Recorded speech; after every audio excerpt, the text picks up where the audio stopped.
Live from my spare room in Sacramento, this is Paintball Ruined My Life Live with Brad Johnson.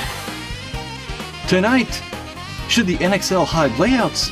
Ninja are back and trying to fix my pump gun.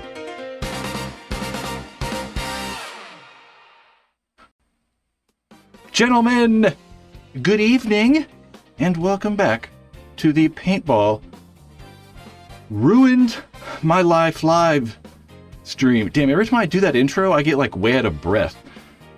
And I feel like I gotta like stop for a second to catch my breath. Hopefully everyone's well. You know, I wanted to pre-record the live stream, not the live stream, the actual intro, but I don't know, it's gotta change every week, you know? So we're not. And as you might be able to notice, I have acquired a new sponsor for the live stream, you know? Never really, BFP Gear is the only sponsor to ever really kind of be a sponsor on the live stream, and I've never wanted to take sponsors that I can't like vouch for, you know, that I don't actually like. So I thought Carbon were a perfect partnership, we'll say, you know? My favorite mask on the market is the Carbon Zero. The Carbon Zero, sorry, I'm looking at the chat and people distracted me. The Carbon Zero, you know, we could probably say that the Carbon Zero is the most comprehensive paintball mask out, mainly because it comes in two different sizes. We can see the more coverage right there and the less coverage. You can kind of see that it's a little bit bigger. It's about 1.5 inches lower on the bottom. What's really neat about these, they come with storm foam, or a storm fan, I should say. Although it's kind of foam too, you replace that whole upper foam unit and you can put in the fan right there that's going to help eliminate fogging. Also, it's probably going to work really well with guys with glasses. Speaking of glasses, they also have this glasses insert, so any of you guys that, you know, require glasses. The Carbon Zero, you can actually get your prescription and have it always in your mask. There are a bunch of different lenses, 15 different lenses really, for 3 different lighting conditions. We have the low light lens right here for like, you know, low light conditions, medium light conditions, and high light conditions. So, you know, middle of the summer. They are $200 to $250, or $240, I should say. So they're a little bit more than, you know, the cheapest mask, but they do come with a lot of stuff. You know, you get this goggle bag, you get an extra clear lens along with that mirrored lens they're coming with, the visor, that microfiber. So you're getting kind of a bundle to go along with it, where those lenses, you know, can be up to $60. So getting an additional lens is always really good. And I like these mainly just because they're so comfortable. You know, I want breathability and comfort. So when I'm looking for masks, you know, it's just got to breathe well. And I think right now, there's a few masks on the market that breathe well. The Zero from Carbon is going to be one of them, and it's my favorite because it's so easy to take apart too. It doesn't just breathe well, you can like remove the lens really easy to just swap parts out. The Carbon Zero, along with that, you can also go purchase the Carbon Zero over at the other sponsor. Oh, you know what I wanted to point out too is that I really like how, like, if you're going to go buy lenses, they've had this for a long time. Like if you're over on the Carbon website, you know, you can whatever, you can. All right, I'm a little discombobulated right now. We can scroll down. We can hit find lens, and they have this cool little chart that'll actually kind of like show you how much light they let through and talk all about the different like tints and like what they're good for. I really like that. But I mean to say is you can buy the Carbon Zero over at BFP Gear. You know, they got all the lenses, they got a bunch of different colors, some colors that are not currently made, all at BFP Gear. I also bring up BFP Gear because we're going to take apart my Empire Sniper Leader and got a bunch of maintenance stuff we're going to talk about. In BFP Gear, they've got maintenance stuff, whether you need barrel cleaners, oil, grease, there's a tech mat right there, pod swabs, a ball sizer. I really like the dye multi-tools somewhere in here. I really like this thing. This is kind of cool to just put in your gear bag. It's really small, comes with a bunch of tools. All the stuff you need, bfpgear.com. We're switching back. That was the first non-BFP gear sponsor. So let's go. Hope that went well. We'll talk more about carbon and BFP gear later, though.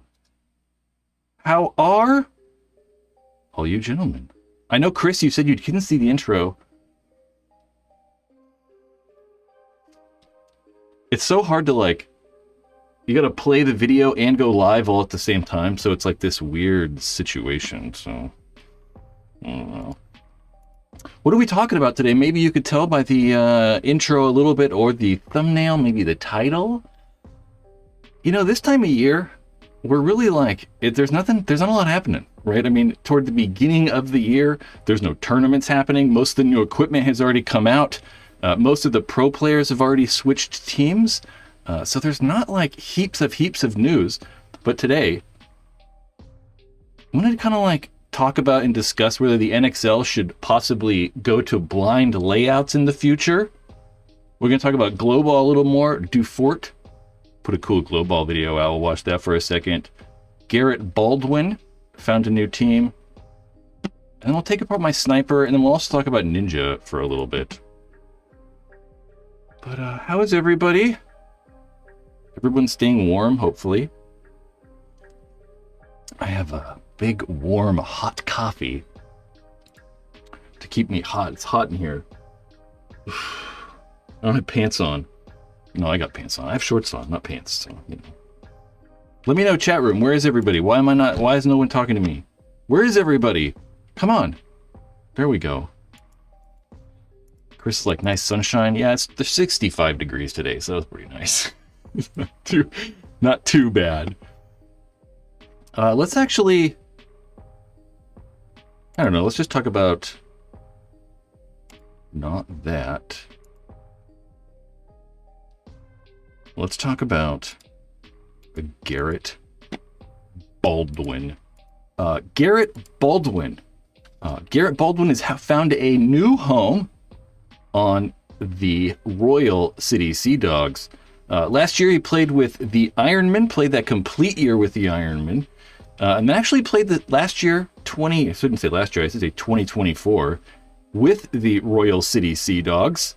Previously he played for Aftermath, but it's kind of been in that semi-pro divisional area for a while. 2019 it was with Aftermath, and then took till 2025 to get back in that pro division. Does play Snakeside, and playing with the Sea Dogs, you know, he is Canadian. Maybe we didn't know that, you know, but he is Canadian.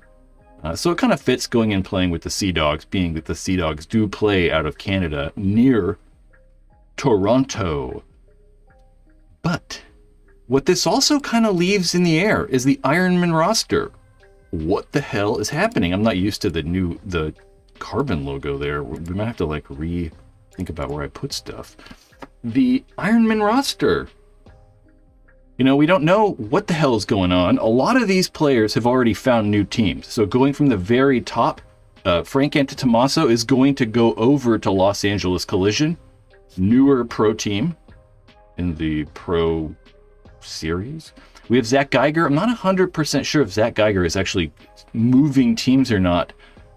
I'm pretty sure he's going to go play with Infamous, but I don't think we've heard officially. Tom Guest going back over to X Factor. Pat Kraft, we're not sure. Chris Lennon, we're not sure either. Kyle Nicolau, I should say. So I was going to say Lukau. Kyle Nicolau. Also kind of think he's going to go play for Aftershock. I'm not 100% positive. And then I also with Henry Stentz, I for some reason want to say Henry is going to retire, but not sure.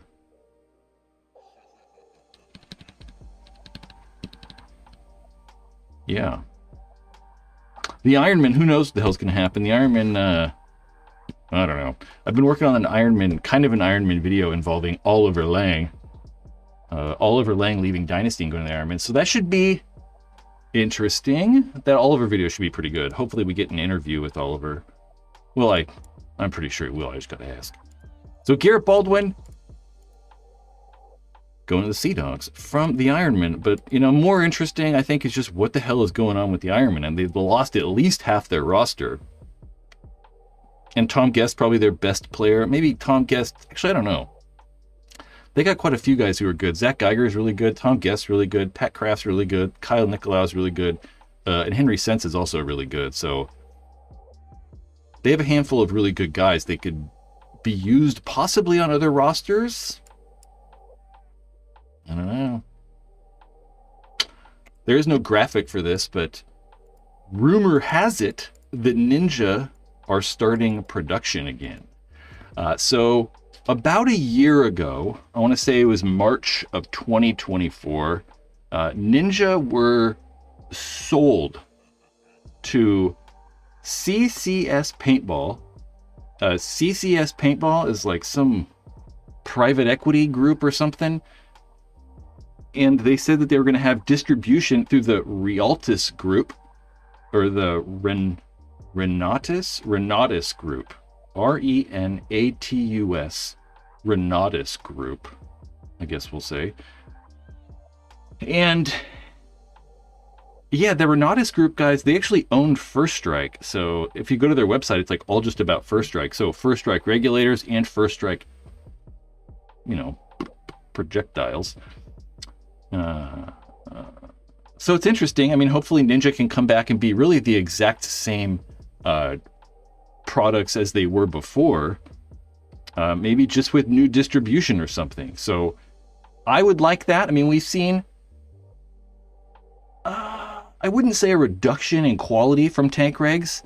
The Powerhouse stuff is exceptional and made very, very well. It's just really expensive. I mean, they're $200 regs, where Ninja at one point were, selling them for like $89, and still performing and really good. So hopefully Ninja can come back and just compete again in a marketplace. I'm at work listening. I'm at work, but I'm listening. Okay. Thank you. It was in sub mode. I couldn't type anything. Yeah, that's a feature. Somebody brought up listening, and we'll talk about listening. A paintball ruined my life carbon mask. I don't know. Maybe, you never know. We're not there yet. Go to the browser. Carbon stuff. Yeah, I'm kind of excited to use the hopper too. They're going to send me over a loader, the Drive, the DRV, which I really like. I had one before they actually sent one over, and we ended up giving it away to a channel member. So I just didn't use it. I like it though a lot. I just got to use it. I haven't even played paintball really. This is not why I'm here though. Why in the hell did I switch over to this? I switched over to this to show this. So for some reason, if you're listening to this live stream back on YouTube or something like that, maybe you don't get to watch all the live streams. I get sitting down and watching it is hard. If you don't have YouTube Premium, it's kind of hard to play the audio in the background, and it's a little difficult. So there's a podcast. I'm pretty sure if you just go here, you go to your podcast player of choice and you search Paintball Ruined My Life. Maybe we go to shows. Okay, I don't know. It's not showing up in the search, so maybe not. I don't know. It's definitely an Apple podcast. That's how we're seeing it right now here. It's not showing up in the search. So I will put a link in the description, or you can just do this. You can go to Paintball Ruined My Life, right this, and you can go to pods. paintballruinedmylife.com/pods, and this will come up. And you can probably go to iTunes. Nope. You can definitely go to the RSS feed, but that's complicated. So I'll fix that. I didn't really mean to talk about this because I wouldn't say it's ready yet. I'll put a link in the description when this is over to the Apple podcasts, at least, since most of you guys probably have iPhones.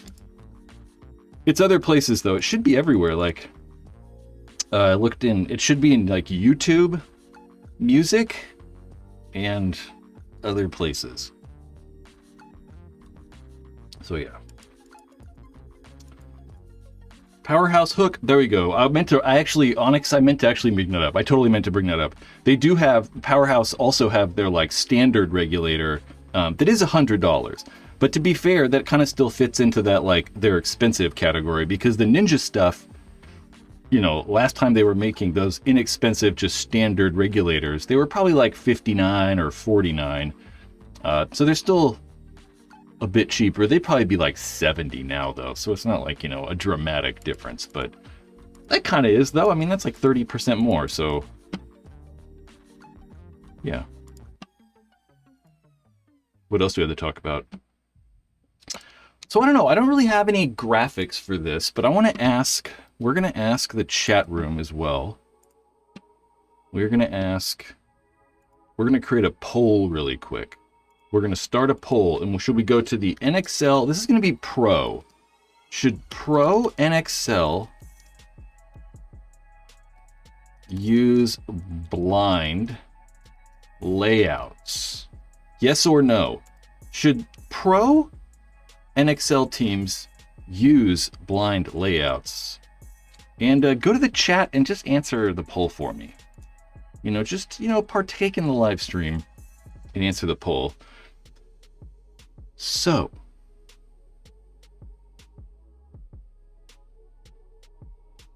I'm reading my notes super quick. So I don't know. I've been looking at, you know, starting to think of ideas that we can talk about and just like topics we can talk about during the live streams. And we've constantly been debating about whether we should go back to blind layouts, or if they should release the layout a month ahead of time, or just a week before the tournament, or, you know, whatever. And I think that I would be pro not releasing the layouts. You know, one of the things that I really like about not releasing the layouts is that, to me, paintball has always been about sneakiness, right? You know, I'm trying to like sneak around in the woods and shit. I'm trying to like crawl all stealth to the next bunker and stuff. So I think that not releasing the layouts kind of helps bring back that original feeling of what paintball is, right? How it's always different and always new. And when we used to show up to the tournaments and never saw the field, I just kind of feel like it's a little bit more exciting, right? I think that you might get more exciting moves because you're not getting teams that are playing the layout for like, you know, 10,000 points before the tournament, so that the teams don't know every single move that can be done. But when they're practicing these layouts, you know, everybody just knows everything that can be done. So I think that maybe makes it a little bit more exciting when the layouts aren't released, right? It just adds a little bit more dimension to these pro players as well. You know, you think that they are pro, so they should be able to walk the fields, like someone just said, Gus just said there. You should be able to walk the fields, go to the tournament the day before, and they'll set it up and you can walk around the field, but you can't actually play it. And that's how you have to learn. That's how we used to do it. You know, and I think if you're pro at this level, you should be able to do that. I think one thing it also does is kind of helps level out the playing field a little bit. We probably first saw this huge jump in practice maybe 20 years ago. When the NXL, the original National X-Ball League, started, there was a lot more practice going on. I think the Russians, the Red Legion guys, Boston Red Legion, kind of helped lead the charge in our like increasing how much teams practice. The Red Legion guys started playing a lot. And then we've kind of seen it happen again. Maybe this is going to be the second wave. That's one of the reasons Paintball Fit have been so dominant, is that they're just practicing and playing so much more paintball than everybody else. And it's just difficult, right? I mean, if you're Paintball Fit, you have a paintball field you can play at. You've started your own brand. They have Hydra, and they're able to take all that money and like kind of reinvest it in the team to play a lot. But if you're a team, you know, like we were just talking about the Sea Dogs, you know, if you're the Sea Dogs, you can't like play 5 days a week and shoot 1,000 cases of paint a month. You know, it's just not realistic. So maybe having these blind layouts would give a maybe more fair playing field to the lower division teams. Maybe not lower division, but the lower ranked teams that don't necessarily have the funds, to practice so much. I thought of a couple other cool ideas, which would be kind of funny. How about a modular center?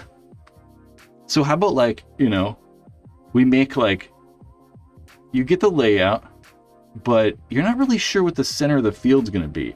So say the whole 50-yard line is not released, but they say release the whole snake side, release the whole Dorito side, but the day of the tournament, on that Thursday before game start on Friday, they actually release the center 50.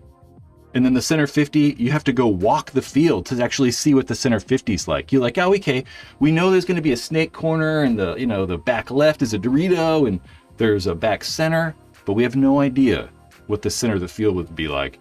That would be neat. I think that you'd kind of get a little bit of both right there. You get a little bit of excitement for us, the viewers, excited to see what's going to happen, to see what layout's going to be. But then you also get a little bit of that practice that the pro teams kind of do like. Maybe we could have another hybrid release where the snake and Dorito side are not released, or maybe just the snake side's not released.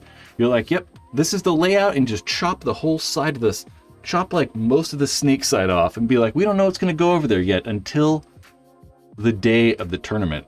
How about we have audiences vote? I saw that ASG is actually having a tournament pretty soon. They put 3 layouts up, and they're letting the actual players vote on which layout. It'd be really cool if they let the fans vote on which layout we could do. I kind of like the idea of not releasing the layouts. Maybe releasing that hybrid system where we release half of it or something like that. I don't know if anyone's ever done that. I think it'd be cool. But I like no layout releases because it makes it just a little bit more interesting, right? I think it'd be cool. No layout releases. What are people actually saying? I don't look at the chat at all. That huge JT Aztec, that would be cool. It'd take up half the field though, so.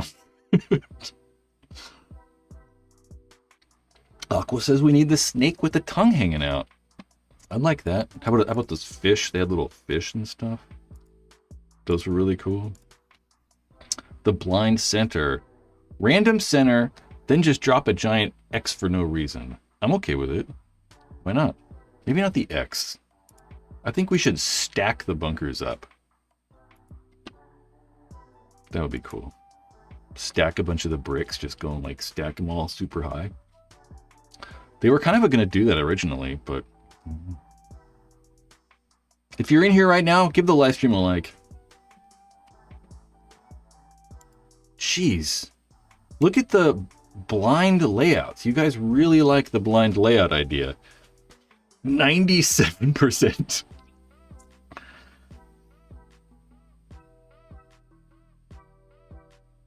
Yeah, you really don't see the can on the side anymore, do you?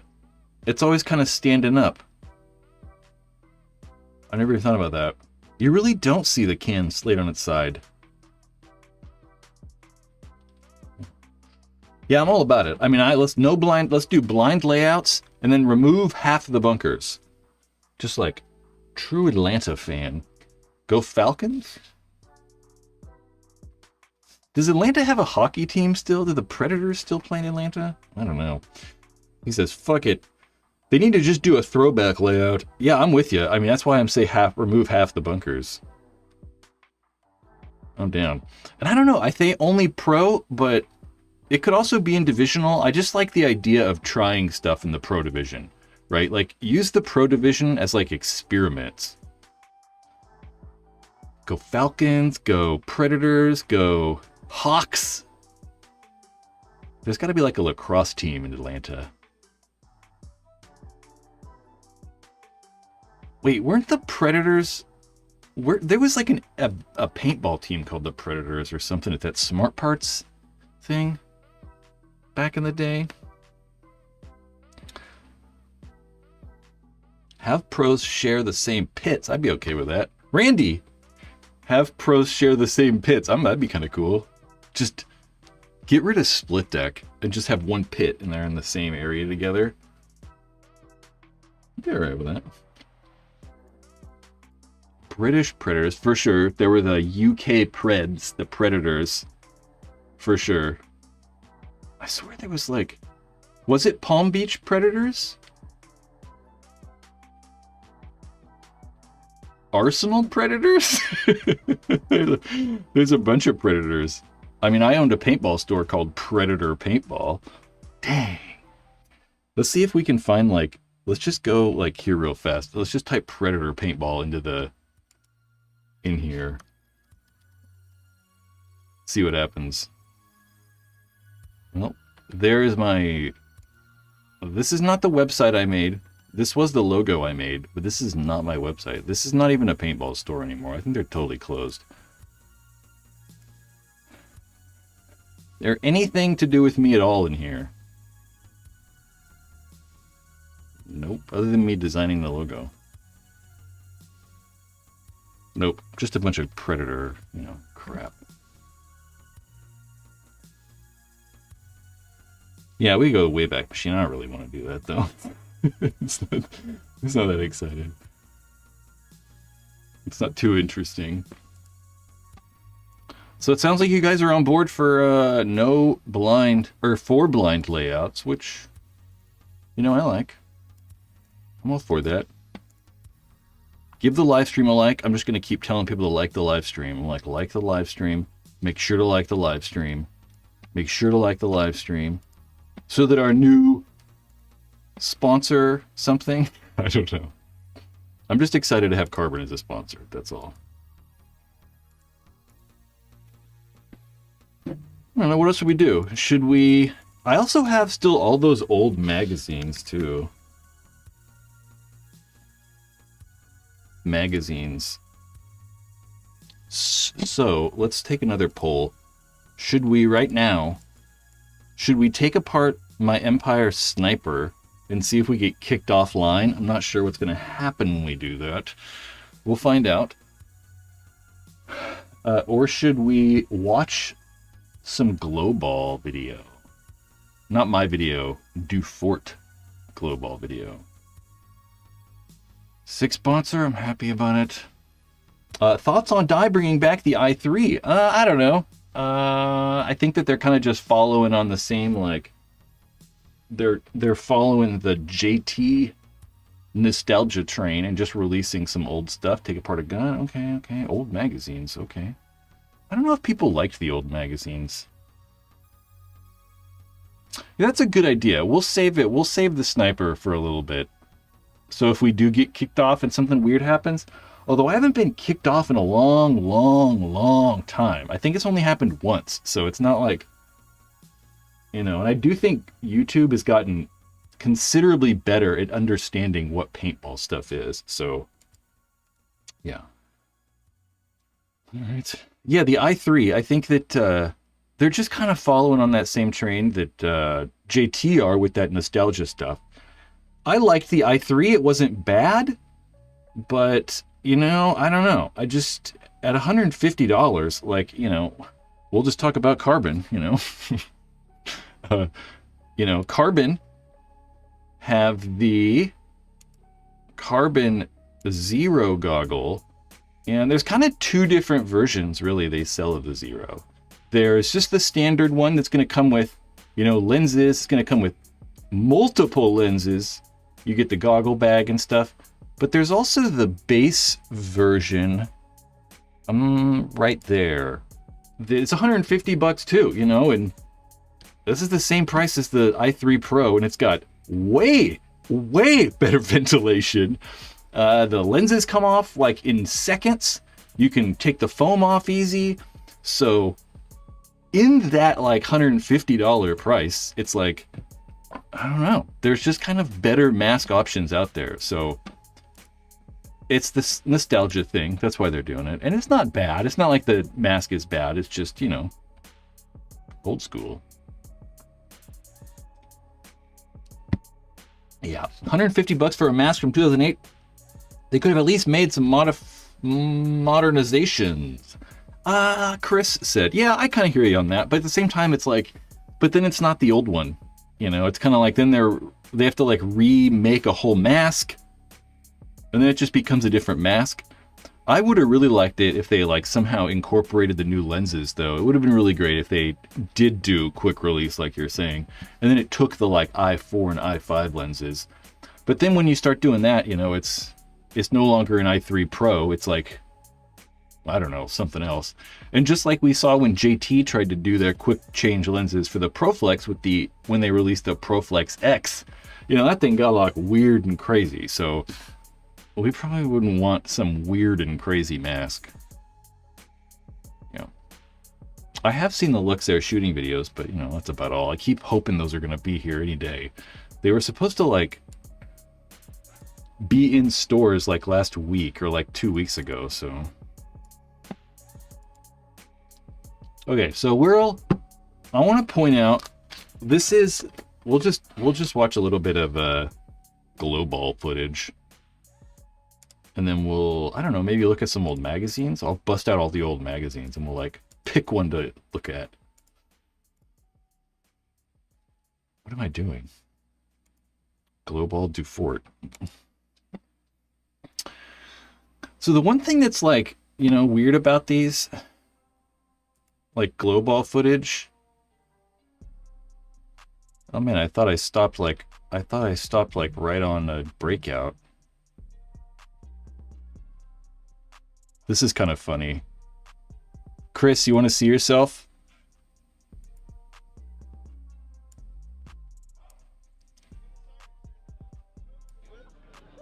We got a web here. K-Web. Is that one of them? Yeah! So we'll have tons of pros. When did I win? I want to thank this guy next. I won the raffle. Oh, there we go. Got hats, balaclava. I don't know what your last name is. What's your last name? Yes, sir. Here you go. Harness, hat, and balaclava. You're all set. All right, we're gonna keep going. Another balaclava, a ball hauler, and a pod combo. Let's see. 547. Yeah, but don't get hit there. 547-692. James Fanning. James Fanning. We got James in the house. Woo, go James. There you go, James. We got a We're pod, fast forwarding James. Thanks for coming out. Appreciate it. All right, we got harness.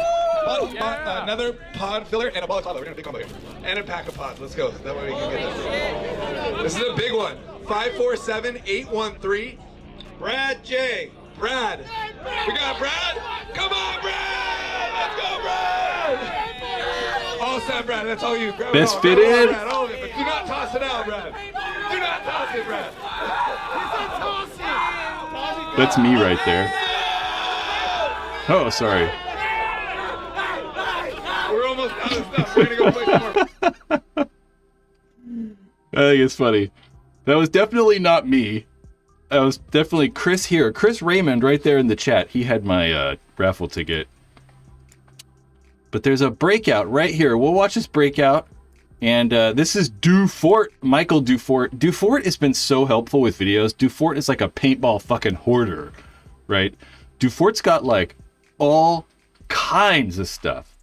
And all kinds of stuff. And has helped out so much. All these magazines I've got are all his. You know, if you've watched videos, there's been guns of his in videos. He lent me a DM4 for a video. All the Planet Eclipse excessive guns that were like the excessive ego in the videos recently, those were his. So he's been like so helpful. And there's a link in the description. Go over and check out his YouTube channel. Subscribe to it. We'll watch a little bit of this.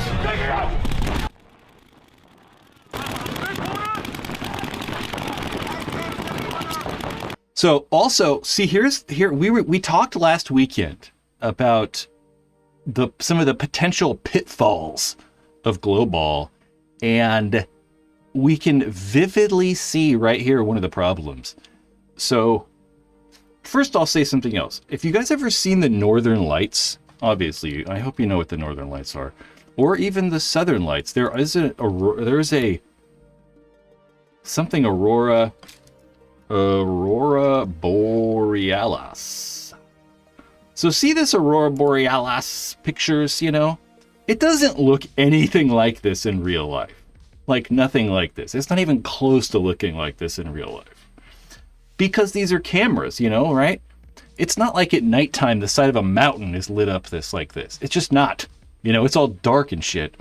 So they're overexposing the camera to make it look cool like this, right? They're like jacking the ISO up and just making it super bright so that you can actually see the aurora. Because if you took a picture of what your eyes would look like, you can make it out, but it's not like this crazy, like, holy shit, the sky's on fire. It's not like crazy like this.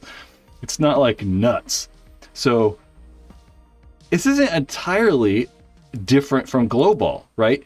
It is not that bright. It is just not that bright. You cannot see this well. It's just the cameras are able to adjust to pick up better than our eyes can, really. That's one thing. So I just wanted to point out that this isn't like actually what it looks like. And we can also see this guy's lens. I'm looking at this kind of big, so if some of you guys are on a phone or something, it might be a little bit harder to pick up on.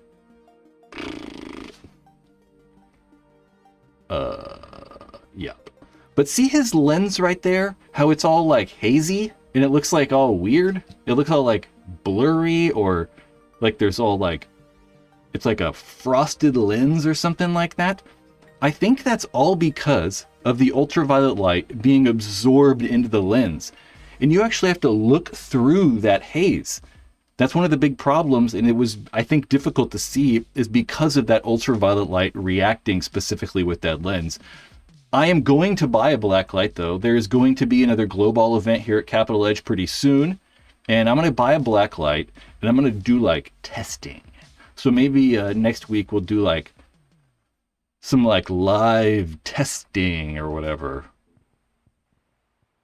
And figure out maybe like some solutions or something like that. Maybe certain lenses work better. There were some guys that were saying it's the inside one that's really bad, and if you take it off, it's going to work a little better. But then, I don't know, I got a single pane lens and I don't know.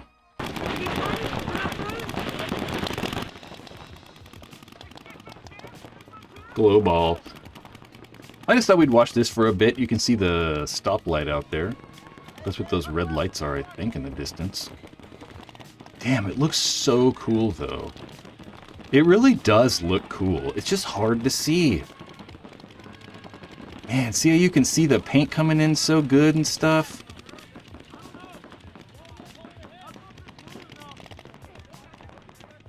Is it Josiah? I don't even know who anybody is, either. Like, some people I would know in the daytime, but I'm like, I don't know who that is. It's hard to tell.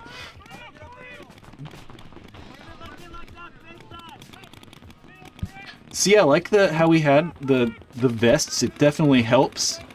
But as you can see, even I was just explaining how like the cameras can help pick up stuff way better than our eyes. And you still can't see his legs at all. So his leg could be hanging out in the open. And you're like, no idea. Man, I didn't even move because I didn't even know where anyone was at. So I didn't even do any moving.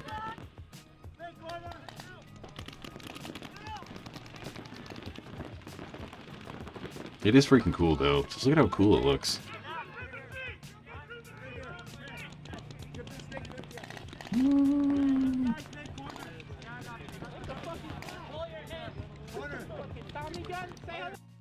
But this is the problem that I found out, though. These games... Oh, there's the MagFed guys. I knew there were MagFed guys there. That's cool. Whoa, that's crazy.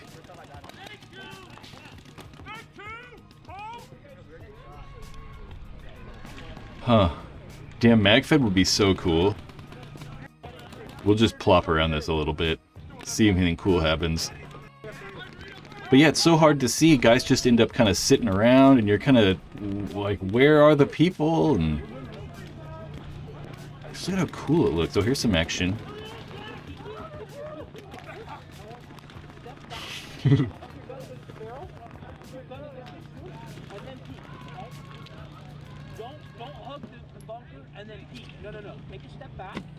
Put your gun up against the bunker, then peek. And if you just don't run this way, shoot it first. Because when you look... Sorry, dude. Listen to me. When you look, and then by the time you get up your gun, it's nothing. I want you to... Yeah, I had a lot of fun. I mean, honestly, a lot of fun. And I really enjoyed it. I really enjoyed just, like, the atmosphere, right? That car alarm was going off for so long. It's the car alarm going off for hell long. I just enjoyed the atmosphere. Everyone was having a fun time. It's, you know, it's one of those days you're not really supposed to be at the paintball field. So it just feels kind of cool. It's always the way I felt when I was at, like, the NXL or PSP or whatever. You're like, it's Thursday and we're playing paintball, or it's Friday and we're playing paintball. It just kind of felt weird. But it was really fun. I enjoyed it. People seemed to have fun. The atmosphere was good. There were a lot of people. I hope next Glowball here in a month or whatever, I hope it's good times again. Chris, hanging out was more fun than playing, for sure. Yeah, you know what? That's how I feel. Damn, my microphone's all crazy positioned. Maybe we'll have a little slightly better audio. That's how I always feel. I always feel that hanging out is more fun.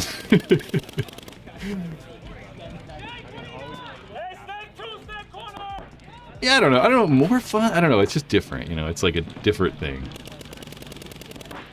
Look at his, like... Is it his hopper blinking like that? Yeah.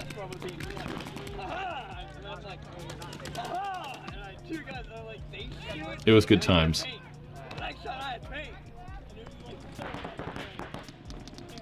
That's why you play hardpoint glowball. Make you have to hit the buzzer. Oh yeah, I just remembered. JD from Paintball Fit. You're out there, maybe. There's like 3 or 4 people that emailed me today or over the weekend, and today was so busy that I just didn't get a chance to answer or reply to some people. So if you're out there right now and you sent me an email, I will get a hold of you tomorrow. Dude, replying to emails takes just way too much of my time. And I gotta have, like, actual time to sit and reply. So, I gotcha. See those black arms? You're like, there's a guy shooting at me? I can't tell those black arms.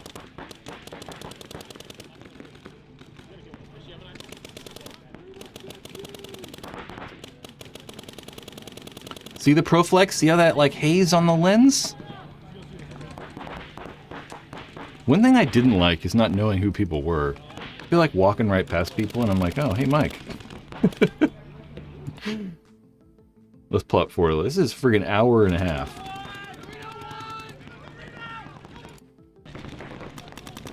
But see how much more the bunkers got, like... Oh, I guess they're not that much different. Dufort might have been late. I was looking around for him and I couldn't even find him. This is my problem. This is dark. So dark. Guy's got like a bunch of hits on his head. No?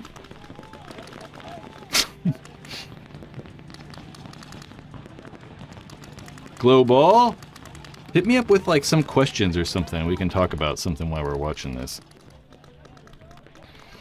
Yeah, hardpoint. I don't really know 100% what hardpoint is. I know that I watched the video. I don't know what I watched, but I know they put out some sort of videos, and I watched the explanation of it a little bit. And I think there were... Ooh, that was a nice move, though. There were like oh, you shoot 2 guys. There was like reincarnations and stuff like that, and there's a center buzzer. And it's like constantly 5-on-5 or something, or whatever, so that if one of your guys gets shot, you have a guy that can like come back in the game, and it's like constantly just turning around, so it's like never stops. Some sort of center buzzer, and you have to like hit the center buzzer to like control the field. So I don't know. Are the glow balls more expensive? I don't actually know. Let's there's 2 things that are happening. I don't know. I'm not even sure if you can just go buy Glowball. I'm not sure. Whoops. I gotta be able to search right, though. Glowball. I'm not sure if it's going to even come up. Because I don't know if they're really selling it. HK Army Glowball? Or who would buy it too, you know? So there's a couple companies that are selling it. HK Army are one of the companies that are selling Glowball, and you get a 2,000 case for $60. So not really. No, it's like this. It's like normal price. I mean, this is probably not. Oh, it's level 4. So yeah, it's normal price. But there's two different scenarios, right? So the Glowball, like this, actually glow in the dark, right? So that's why it's required that you use one of these UV reactive hoppers that has those ultraviolet lights in there to charge the glow up, actually. But what we were doing, it's technically not Glowball. I mean, I don't know. I don't know what to call it. Because HK's doing they have the glow in the dark stuff that, you know, is like old school glow in the dark. You know, you put it under a light and you can like see it glowing. Or you don't put it under a light. You know, it's like a glow stick or whatever. It's glow in the dark. This is just UV reactive, so this is just super, super fluorescent paint. The paint's just extremely like bright yellow. So under that ultraviolet light, it just glows. So just like a black light, you know, you have a white shirt on under a black light, it's gonna glow. That's all that's really happening here. And so it's just normal paint. It wasn't anything special. Like Chris said, the night of the event, it was $75 for entry and paint, or $100 for 2 cases. So I would say that's normal price, right? I mean, I think that Capital Edge is probably charging, I think, $65 for just a regular day. So it was, what, maybe a few dollars more. So it wasn't, I wouldn't say expensive. I mean, I don't know, who knows? You know, we could say that $75 is too much money or whatever, but it wasn't more money than normal. Really.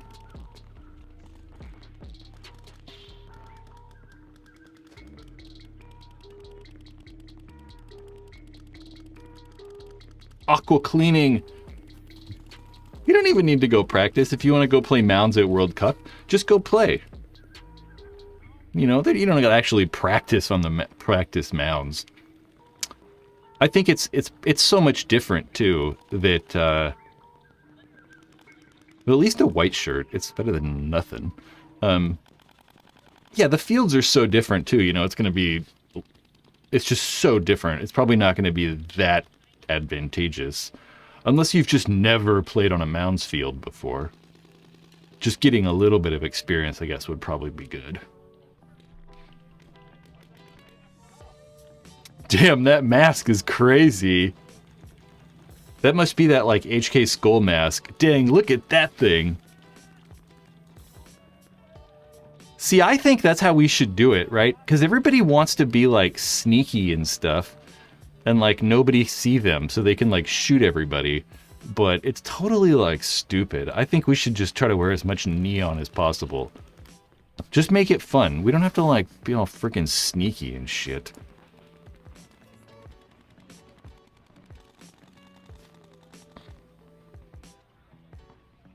It was fun times. Go watch it. There's a link below.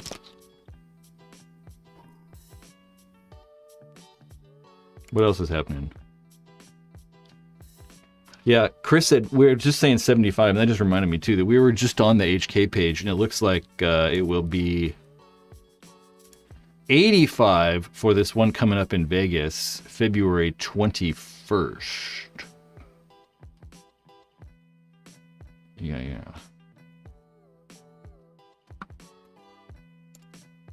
I really enjoyed it, so I am looking forward to the next one. It was good times.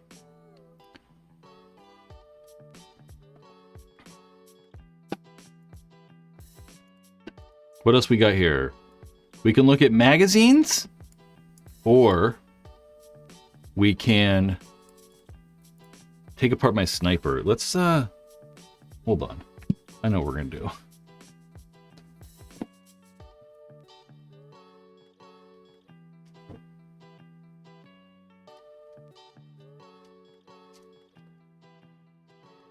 Look at them.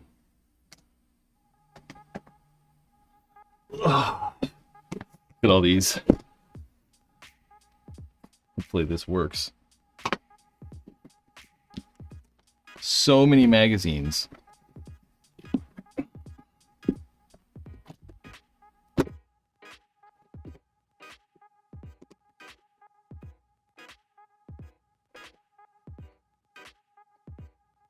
Let's just take them all out.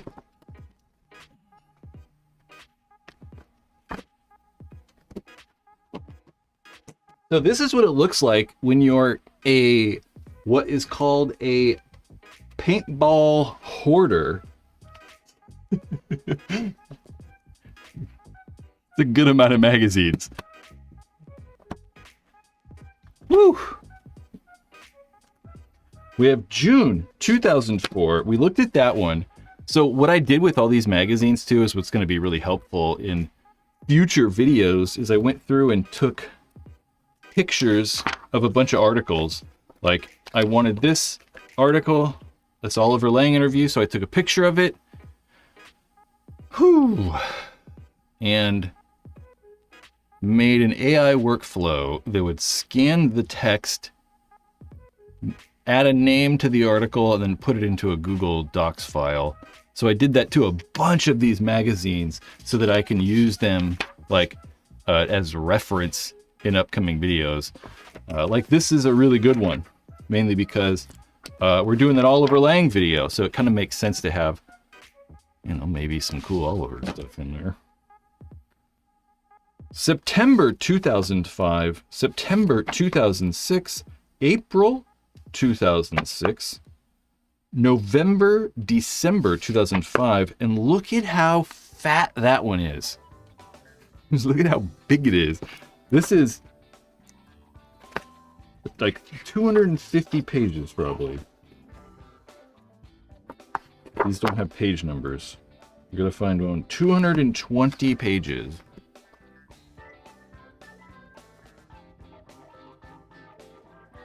Ooh, maybe we'll look at that. There were some good pictures in that. We'll look at that.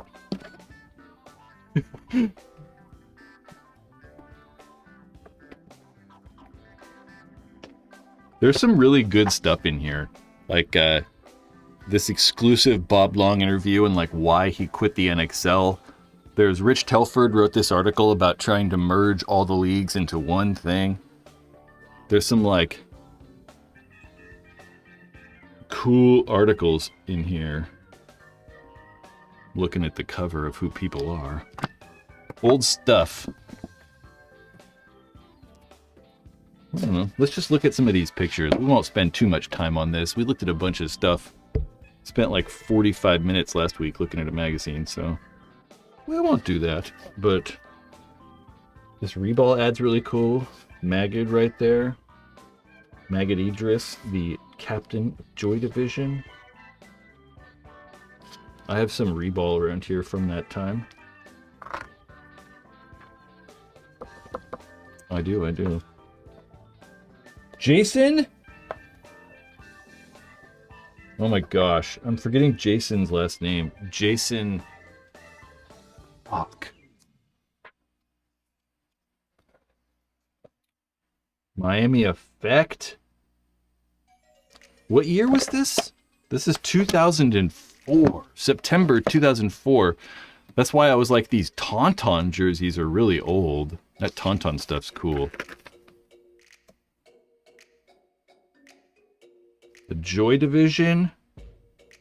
Brian Cole from San Diego Dynasty. We have Excessive.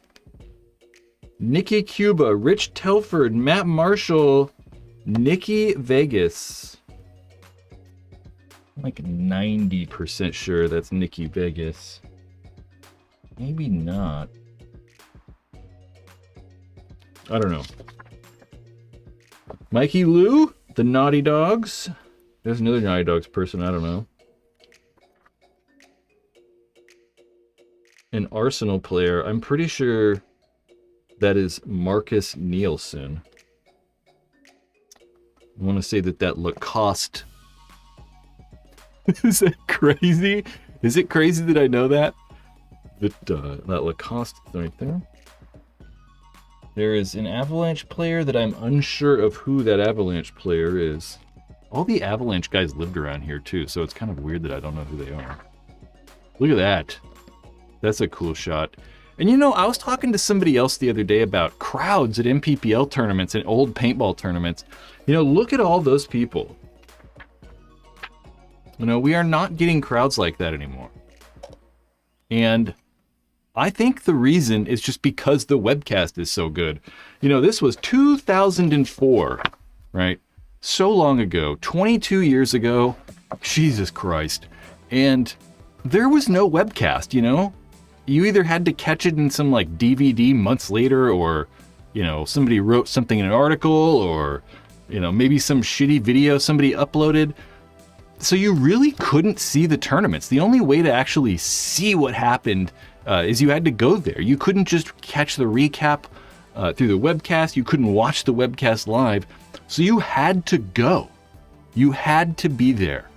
And I think that's one of the reasons that we just don't have the same attendance at these tournaments like we used to. It's just because you don't actually have to be there and watch them live.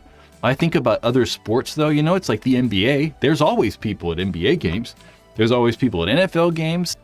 But they've also started to make the like arenas not smaller, but like seat less people.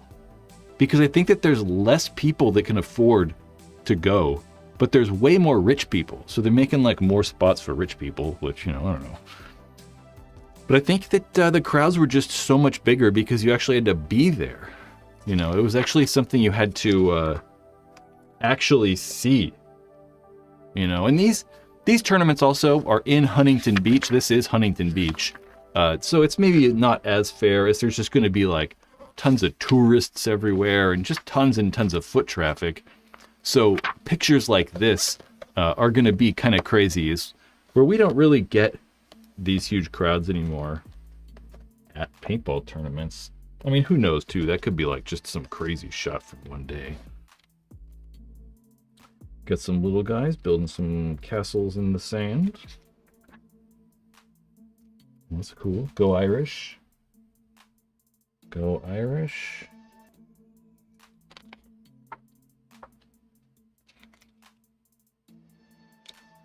See if we can find anybody in this picture. Probably not. It's all a bunch of 20-year-old dudes. All the stuff. Destination Europe. Oh, this is Bob's house. This is kind of cool. Bob Long's manor. So, a little history. Bob Long. You don't know who Bob Long is. Bob Long was a influential paintball figure for a very long time. Started the Iron Men. One of the original Iron Men players. Started Bob Long, the company. You know, he's fairly famous. But a long time ago, he was like a professional hunter. Maybe not hunting, but he was definitely like a professional archery guy and was like way into archery. Hence all the like, I see deer, maybe some like bighorn sheep or some shit over here, you know? I don't know. Those look like sheep. There's a moose way back there. There's a bear. Jesus Christ, a mountain lion. Maybe not a mountain lion, but that's a big cat. There's definitely a moose. There's another big sheep back there. There's another bear, another bear, another bear. Lots of bears. You know, I went to someone's like friend's grandpa's mansion or some shit like that in Tahoe, and there was a bear, like a grizzly bear. They had a stuffed grizzly bear, and it was standing like this, and its head was like this tall. I was like, oh my god. I mean, that's like over 7 feet tall. Its standing up was like, God. I was like, oh my god. That's terrifying. Bob Long's house. This is kind of around here. I think this is. I don't know which house this was. I don't actually know. Because at one point they moved. to live somewhere up here, like in the foothills. When the house almost burnt down, and yeah. There's video somewhere of Zach Long trying to fight the fire off with a hose. The property. Freaking crazy. Yeah. So always in the back of these facefuls are just some really good photos, so we'll like just try to look at some cool pictures. This is all Spain.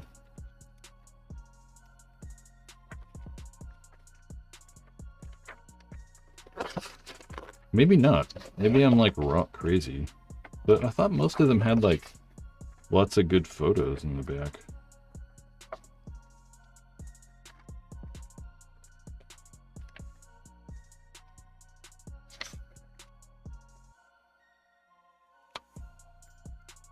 Every time I see someone with one of those Gucci headbands, I'm like, I might have sold that one to that guy. That jersey's sweet. That photo's cool.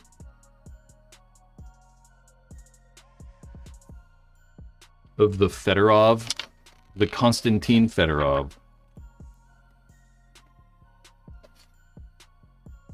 I don't know. Yeah, there's only a few in there.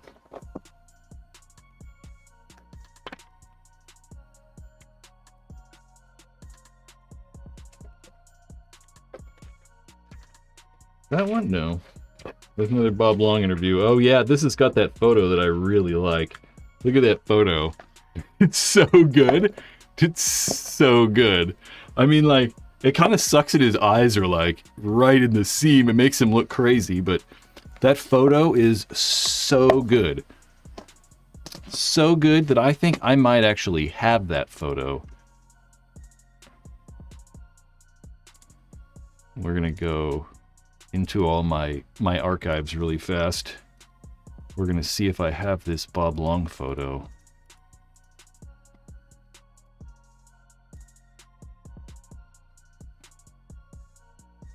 Nope, never mind. I just like it so much. It's so good. It's like so good. So good.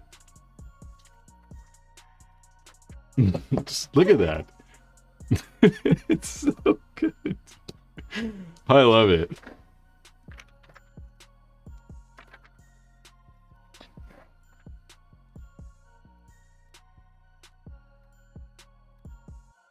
Hey, there's an i3.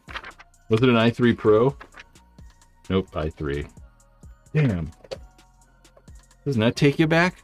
Look at that. Jeez, look at these things. Remember when, like, electronics were cool? Look at that. It's back when they were kind of fun. Alright, we won't look at more magazines, unless you guys want me to.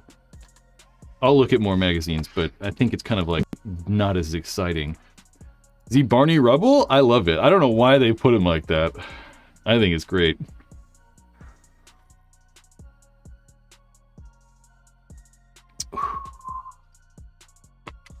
Print magazines are dead, obviously. That's why these are from 2005. Although, I would really like to make a magazine if, honestly, if the Hormesis guys, like if Alex Frage was not making the Great American Paintball magazine, if Alex Frage was not making this magazine, I would probably look into making a magazine. They're releasing this every, I think, twice a year only, though. I should say Alex did ask me to write for this. He asked me to write an article. I told him no. Because, I don't know. It's just, you know, writing. I gotta write all the time, and I hate it. I don't really like it. I actually don't like it at all. APG. There's a couple of guys online that are scanning a lot of the old magazines. Those guys have been very helpful. to me as well. You know, I used to look at APG a lot, but I don't know which magazine was the best. It probably mattered who you are. Like, I noticed that the Faceful magazines, right? Faceful, they're much more like tournament, like game oriented. Whereas some of the other magazines, like, I don't know specifically if Paintball 2 Extremes is, but some of the other stuff would focus more on equipment than others too. So maybe it depended on maybe what you were doing or who you were. And it was also a big price difference. Like, here's October 2004 Paintball 2 Extremes. We talked about this a little bit. These are $4.95. This is from June of 2004, and this is $7.95. So, I mean, you know, whatever. It's not that big a difference. But this is so much thicker, too. This is that big-ass fat one. So that one's probably a good value. But all the other ones are $8, too. It's not like they're making more off the thickness. It's just crazy how, like, they're able to have so much stuff, too. Like, I look at, like, all the ads in these things, and it's like there are so many advertisements. Like, there's an ad. There's an ad. The ads. Ads. Ads. Ads. Ads. Maybe some ads. I don't know. No ad. No ad. There's an ad. There's an ad. There's an ad. There's so many advertisements. And now it's like, I don't know. So few paintball companies advertise.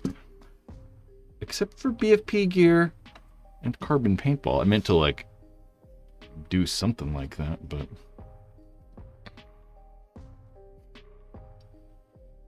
yeah. There was the Paintball magazine that was printed on newspaper. What was that called? It was called... I mean, it might have just been called Paintball News, right? It might have just been called Paintball News. I don't really remember. Still got Fedorov cover of 2017 Faceful magazine signed on my wall 19 years later. Really, that's cool. That is cool. That's funny. Some brains. I mean, all the print ad money doesn't get where the eyeballs are looking in the world and what they're sharing. I don't know. I didn't read that right. Paintball News catered to casuals and dorks. Yeah, for sure. That's true. I read that one right. I don't know. Should we try to take apart my sniper?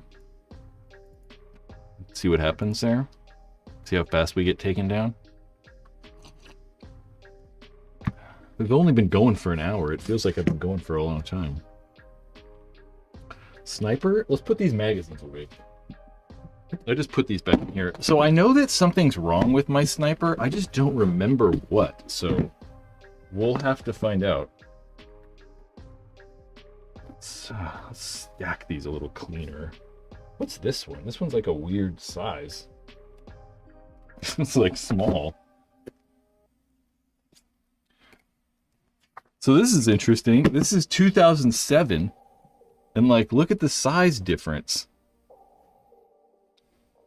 Top. They actually changed the dimensions.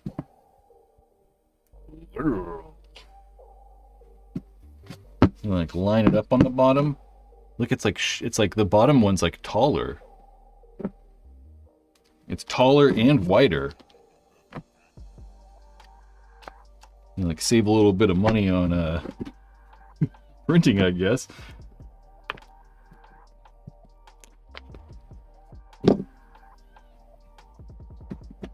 Put all these back in here, like that's really smooth.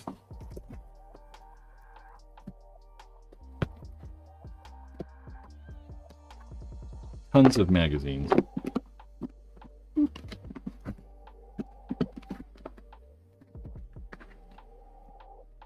Oh! Okay, we're back. Make sure to like the live stream. Shrinkflation. I think it's because they're not making as much money as they were. So they're like, how can we save some money? I guess that's also kind of like shrinkflation too. I think I went to Panda Express for the first time in like 10 years the other day, and I was like, I swear these portions are way smaller than they used to be. I was like, I remember being able to go to Panda Express and getting like a 2 entree, and it was like easy enough. And I was like still hungry afterwards, so I don't know. I think they're trying to scam us. Okay, like the live stream. Give the live stream a like. And then I don't know. Let's take apart this freaking sniper and see what happens.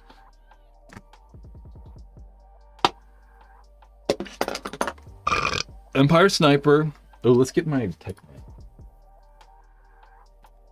Oh, I also forgot I set the smoke up.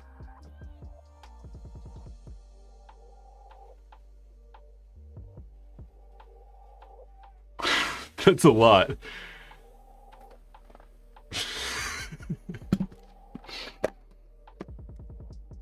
Let's see. Top down. Let's move the keyboard a little bit. Boop. We can zoom her in a little bit. The Empire Sniper. I want to get some tech mats. I want to like build a tech mat. This is a paintball gun. This is a paintball marker. This is not a firearm. This is a paintball marker. So you can see where the paintballs go in, and you connect the tank right here. This is so that maybe YouTube's listening. They'll know it's a paintball marker. This is not a firearm. Okay, so my one question really though is what is going on with this regulator? I don't know what's happening with this regulator, so I have a feeling that my tank reg is the, don't look at the hydro date. I have a feeling that the tank reg is not the tank reg, the inline regulator is a problem. So let's put a tank on this really fast and just gas it up and see what happens. Uh-oh, there's already a problem. Why is it going through with the on-off on?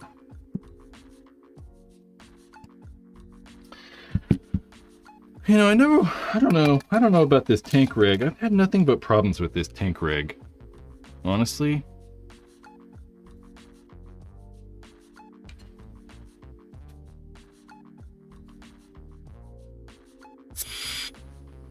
See how it's like gassing up?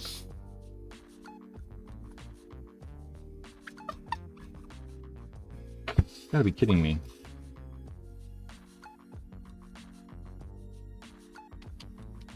Oh, okay. We got a leaky macro line. That we can fix. I don't have a way to test the actual inline reg pressure, or I wouldn't have even tested it on the gun. You know what the other thing that really sucks about these things? So these dumb freaking pump handles, right? They are Delrin. And this Delrin swells. Delrin will take on water and like expand or shrink itself. And that is what's happened with these pump handles. So if you don't know pump guns, the way this works is like every basic paintball gun. So like say if you had a spider, right? The spider, I gotta move something really fast. The spider paintball gun, the most like simple paintball gun ever. The way the spider would work, there's a valve in here. There's a big heavy thing back here. If I pull the trigger, that's got nothing to do with it. If you pull the trigger, it releases a big heavy thing back here. It hits the valve opens, lets air out, paintball gun shoots. With a spider, it uses the additional extra air that comes off the paintball to recock the gun. So this bolt would, be like that, and you'd pull the trigger, bolt would go forward like that, the gun would shoot, but it would use extra air to recock it, right? Semi-auto. All these pump guns, same thing, right? Except for using the extra air, it does not use the extra air to recock it. You have to manually recock it like that and then pull it back forward. But as you can see, it's extraordinarily difficult. That's because these stupid freaking pump handles swell. They swell and they like expand a bunch and they get stuck on the pump guide or the pump. I don't know, what do they call that? It's been so long since I've no. Those are pump arms. This is the pump guide rod? Maybe? I don't know. It gets stuck on that thing because it like expands so freaking much. I thought I had something out here. Hold on.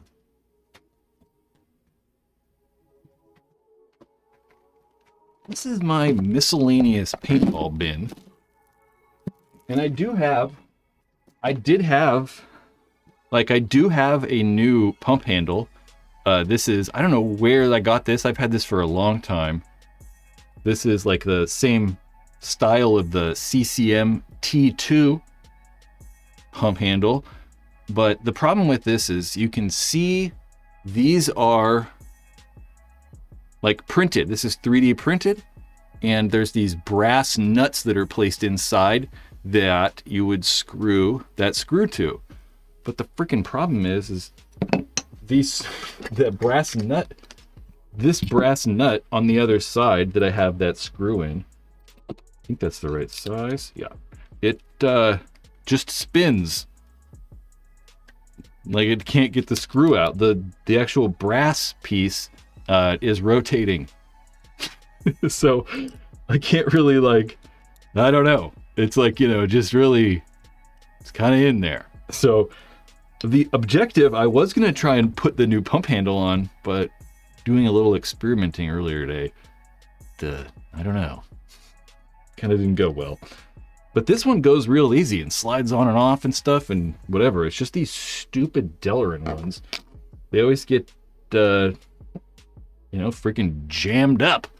So it's like impossible to freaking pump it.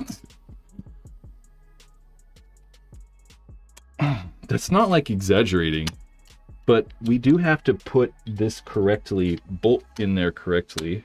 Okay, let's see what happens when I pull the trigger. Jesus Christ. Freaking almighty. Nothing is happening. Why is the trigger now not moving?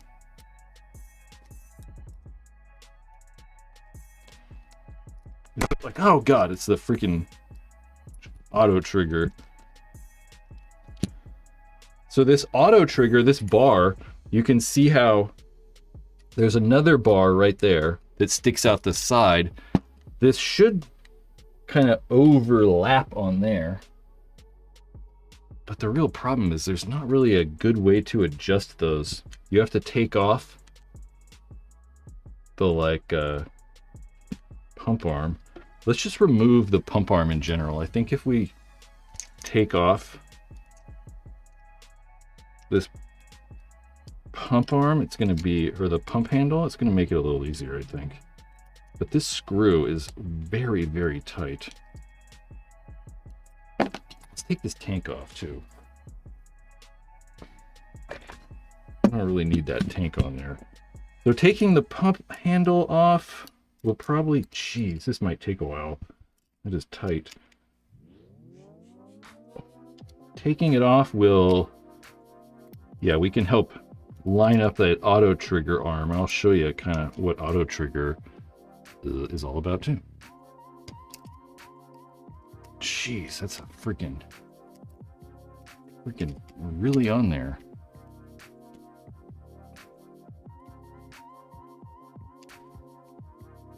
Okay. Oop, I wanted to get my trusty freaking thing. Those are really handy. You guys can get a metal tray that's got a magnet in it, and you can just be like, doot, and stuff. You know, you're not gonna loot stuff. So that should come off. Oh, God. So look at how freaking, like, it's just like... It's crazy. Crazy. So one thing that we used to do is you can drill these out. So if you have like a big drill bit or something like that, you could just drill it out. I've used a Dremel before and like spun something to try to like shave off the sides. I've used hand files to try to make those bigger, but ultimately it's like they just suck. They haven't made these in forever too, so it's not like, you know, new. But the reason we took that off is to try and adjust that right there. We need a smaller, really smaller? I don't think so. Oh, I guess it is. But see how I can turn that rod now to get the auto trigger lined up. If we turn that auto trigger all the way down, we should be able to go over it like that and rotate in, and then it'll line it up so it's now we can see that bar will move whenever. So the whole idea behind auto trigger is let's pretend that the pump handle is on there. With auto trigger, you can hold the trigger down and it will still cock itself, and I'm still holding the trigger. And as soon as I get past, it'll still shoot. So I can, holding the trigger down without, you know, moving my finger,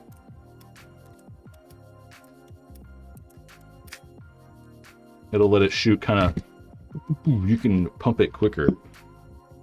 Okay. I also noticed that when I had my tank on, let's screw it back on.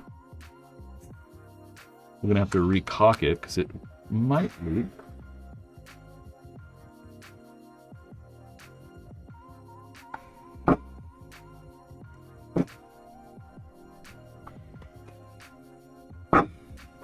Okay, that's completely different than what we just experienced before. So I want to put the pump handle back on just so it's a little bit easier to like cock. It's kind of annoying when these like, let's doing that. Let's just put it back on. That whole new leaking down the barrel thing was new though. Got that screw. So who plays pump? Which one, how many of you guys actually play pump? Oh, come on. Who plays pump? Not a fan of auto trigger? Yeah, I don't think I'd use auto trigger really either. Like if I was like playing pump and stuff like that, I probably wouldn't be doing it. I'm just happy we haven't gotten kicked off yet. What pump guns do you guys use? What are you using? Using like a PGP or something cool like that? Maybe you have like a Metadyne Thumper. Those are not pump guns. That's not a pump gun. How about, what's like how about a Carter Buzzard or something cool like that?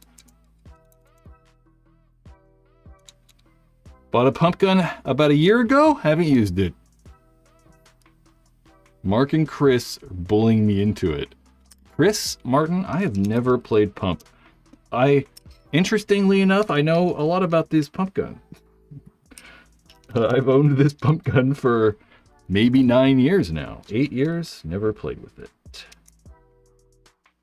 Just get that freaking Titan on there. Ooh, a CCM and a Phantom? Yeah, I'd probably have a CCM gun. I don't know, I really like the MVP. I always really liked the MVP. John Wick. Been wanting to play pump, thinking about getting a KP3 or the KP3 Plus. The KP3s are excellent. Like, they're really not bad guns. I mean, a Zodin is, you know, kind of out of business and sort of gone. But if you can find an old KP3, they weren't bad guns. You know, I was not a fan of the Zodin, really. I mean, their guns were just kind of cheap. But the pump guns are actually pretty good. They really weren't that bad. The KPC, no. The KP3 is probably better. I'd go KP3. Okay. Fucking Christ. All right, let's see what happens now. I don't know why it was leaking on the barrel like that. Christ, dude.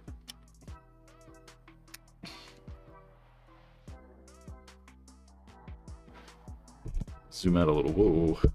Whoa.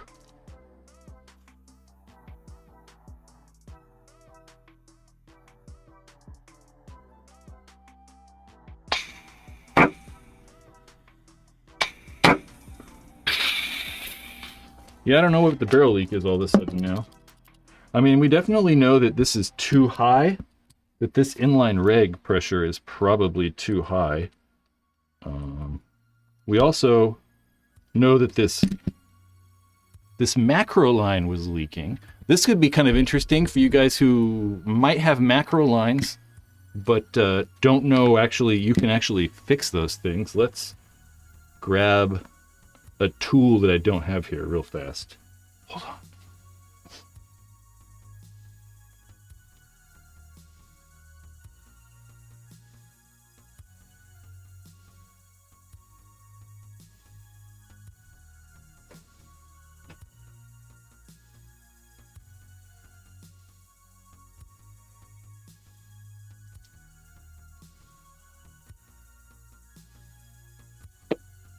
Okay, macro line. We're not going to tell you to take the actual hose out because that's pretty easy. You just do that. So macro lines, the way macro line works is, I don't know, I'll just show you how it works. That's probably easier. We can actually take this little collar and pull it out. I'm trying to do it on camera so you guys can see, but it just pops out like that. We have that collar. The way this macro line works is inside those macro line fittings there is a O-ring that we can fish out really easy right there, and this O-ring sits flat inside there, right? So it goes flat in there. So say like we put it in, it would be sitting like this inside there, and this hose meets perfectly like that, and it seals. That's how your macro line seals. Just like that. So really, you can replace that O-ring. Or another little tip is you can actually probably just flip the O-ring over and it'll probably work. You can be weird like me and use spit for grease. I don't try to not to do that anymore. I used to do that all the time at the paintball store. Put stuff in my mouth really quick to lube them up and put them back in. Not recommended. A little bit of grease. That's actually a shitload of grease. But we can just plop it. That's a load of grease. We can just plop it straight back in there. I'm going to use the macro line to kind of make sure it's flat in there. These little deals right here, you can see how they have little cuts on them right there, like little spaces. That's so when the air goes in there, it actually pushes out a little bit and locks this collar in place. One thing that I like to do if I take those out is sometimes they can get really pressed in, like they can get squished in. When you pull it out, it's getting compressed on the inside. So I like to just, you know, not a lot. I want to grab a little, like 1 or 2 of these and make it just pop them out just a smidge. You might not even be able to really tell I did it there, but I like to do that. And we can just push that piece right back in there and good to go. Macro line, it's also, if you do have a cut in macro line, it's also probably important to cut a new face on this. It doesn't have to be like, you don't have to cut off a lot. You could cut off just like a 0.5 millimeter just to make that a new face. If you have an X-Acto knife or something like that, it works really well to like just shave off a little bit, but we're not doing that because I don't have one. I don't have any more hose either, so we're just gonna like do it. Bam, that's in there. But we still have that leak inside, but let's put this tank back on and just make sure.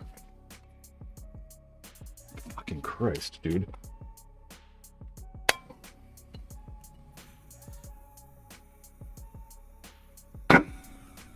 Okay.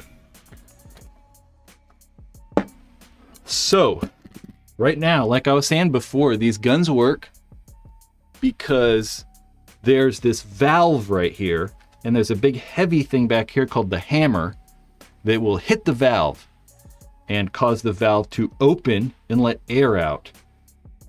And if the gun is cocked like this, and the hammer or the ram is all the way back, that means nothing should be touching the valve. That means that there is maybe one O-ring. I honestly forget. There could be 2 O-rings on the valve, or the valve cup seal is getting like pushed forward and causing it to leak, but it should not be getting pushed forward. It has been so long since I've taken one of these guns apart. This is not a normal autococker. I do know they're a little different. It's been like so long. I mean, I haven't probably taken apart a sniper in like freaking 10 years. So let's just see what happens when we take that off. Okay, nothing. Inside there we have mainspring and the velocity, the internal velocity guide. To be able to get more inside there, we'll probably have to remove this trigger frame. To remove the trigger frame, we're going to disconnect that macro line. We're going to find the correct, not the correct one.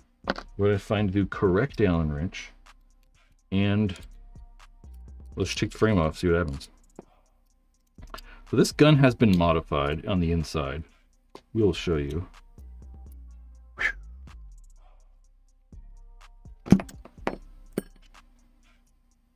Trigger frame. The sear is a little bit worn. It's got nothing to do with it though. Okay. I feel like it's a little dark. That's dark. I don't know. It's a little better. Okay. Let's put those there. I do have my metal container, but I don't know. Need a flathead.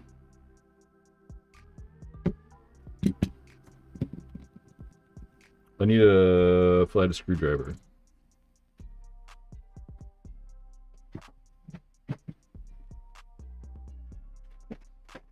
Oh! This is my random tool bin. There's got to be a flathead screwdriver in here somewhere. Got some bike grease. Got a chain whip. You need to take apart your cassette.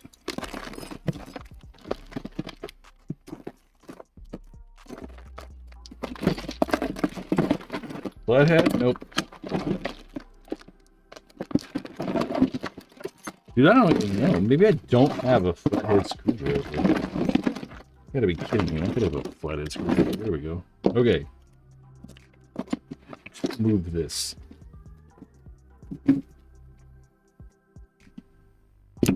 So, we need to do 2 things though. So, we have to remove the bolt. There's that little thing right there. That's called the lug. That's the thing that every time you pull the trigger, you can see that piece poking up right there. That's called the sear. And see when I move, I pull the trigger, the sear goes down, and that's what would release the hammer. So the sear drops, and then it's hitting that little nub that's sticking out. That little piece that's sticking out right there, when it drops, the sear will drop and then let the hammer push forward because that spring is in there, causing that to push forward. But to be able to remove that hammer and sear, we have to use a Allen that goes into the top of that hammer. That's a way to remove the bolt. Oh my God, that's tight. We have to remove, so we have to pull the sear up so that it can clear that slot.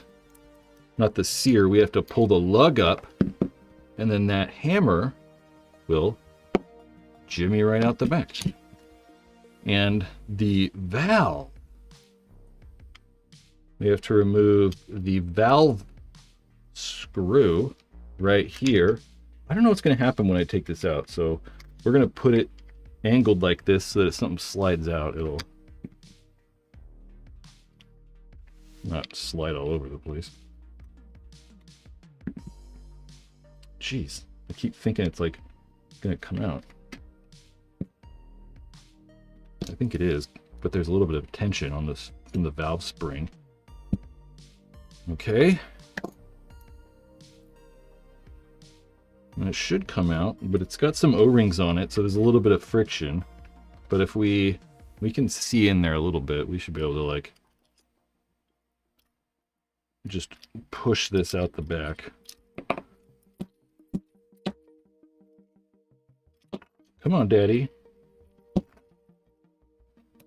Does this come out the back? Maybe you're supposed to like take it out the front.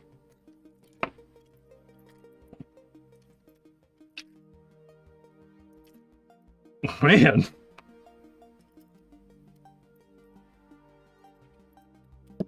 There we go. Okay.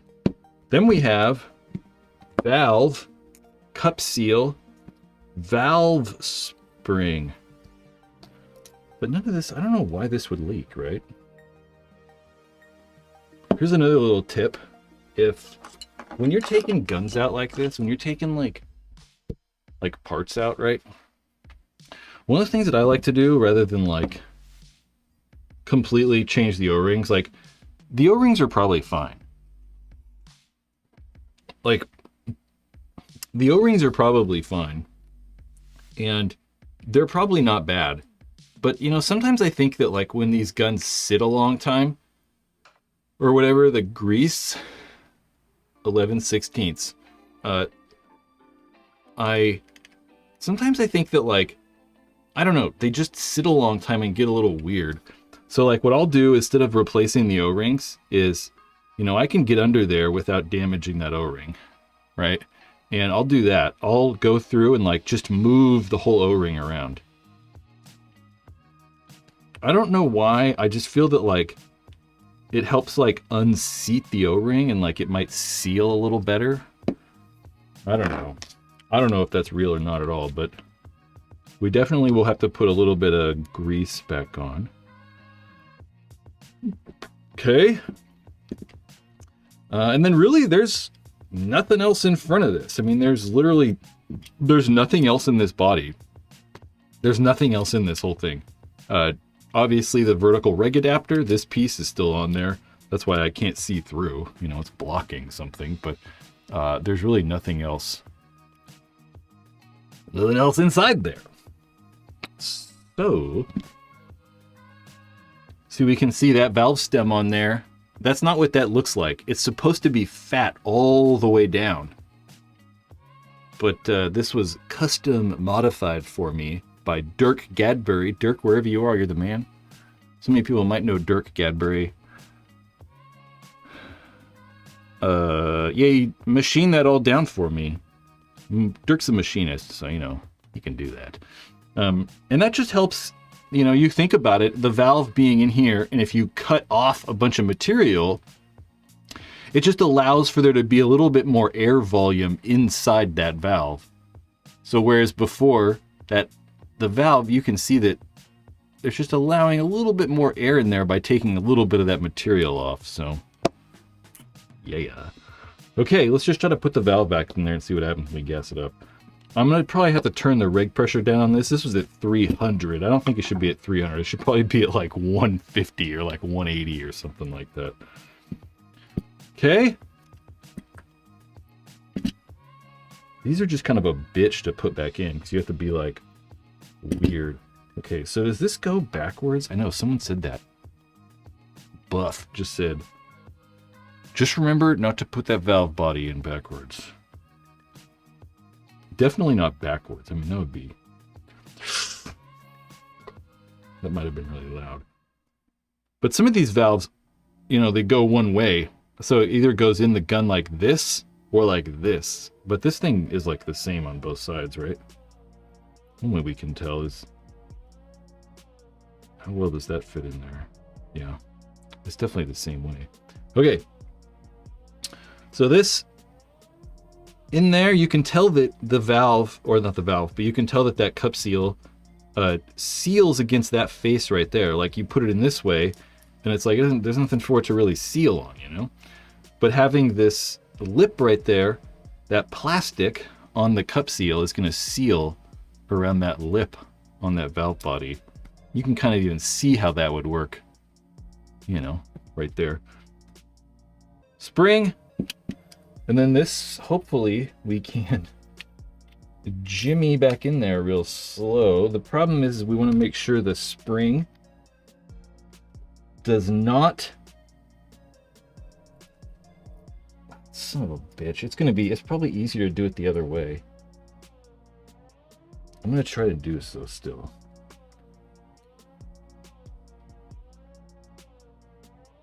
Woo! That was easy. We're good.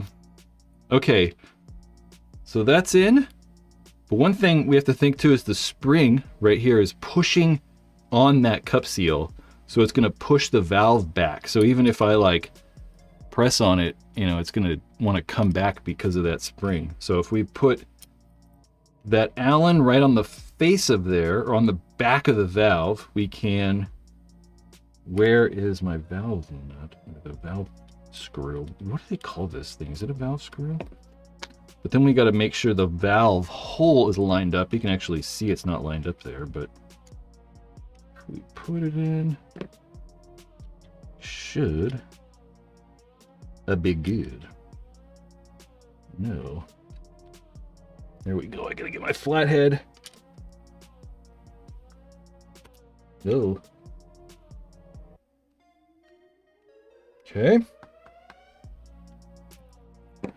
Bingo. Let's put hammer back in. This is also one of those things you got to really line it up. You know, I see I spun it right there and it's already like weird. You have to like be real patient. I got it. I just gotta, it's just tight on there. Okay, there's a little bit of lug. We might have to adjust that though a little bit. Okay, we could put the bolt back in. Kinda, I gotta get through the sled. Okay, bolt back in. Mainspring, IVG, the internal velocity guide. Gee whiz. There we go. Okay.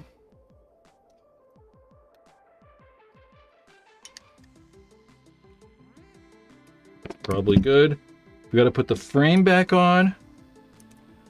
Let's put that like there. Oh. I'm gonna make sure we get the freaking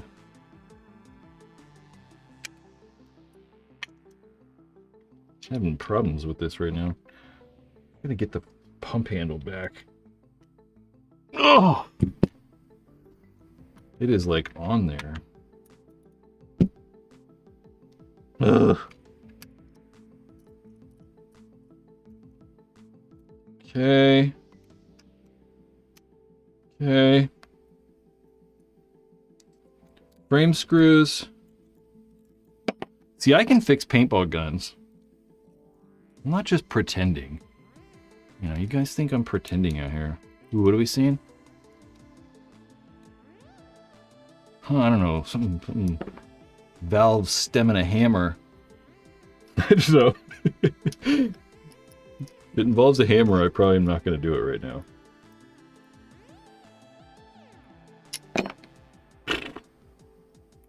Macro line being weird. Stupid auto trigger. I know, I'm with you on the auto trigger. I don't know.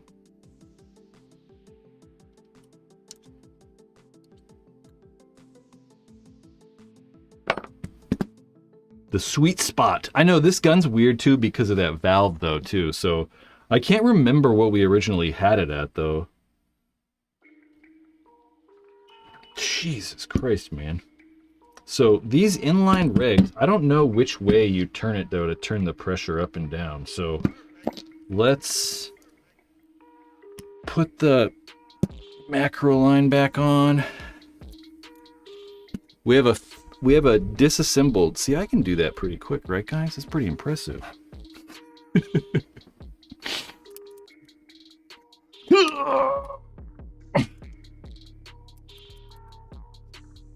Jesus, dude.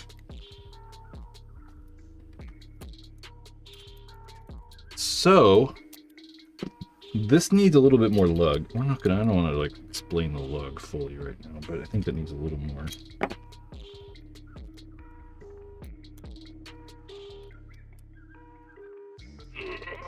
Oh. Yeah, that's okay. All right, let's see what happens.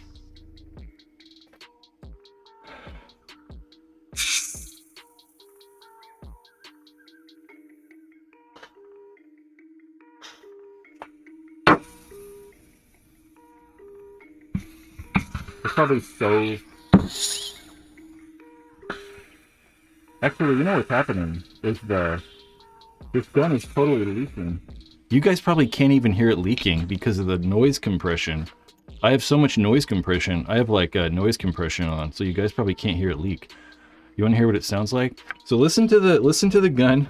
You want to hear how good the noise compression works, or the noise suppression. Look, I'll turn it off. Isn't that crazy how well that works? I don't know, it's still leaking. Let's it's like worse, which is crazy. I want to like lower the...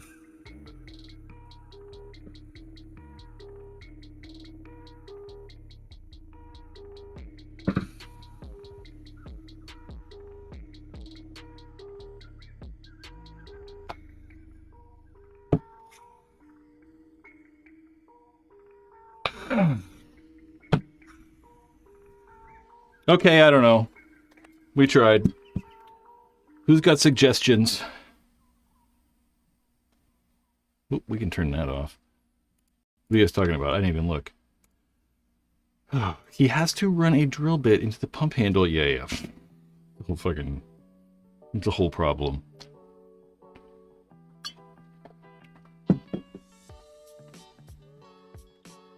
For sure. Buff. For sure.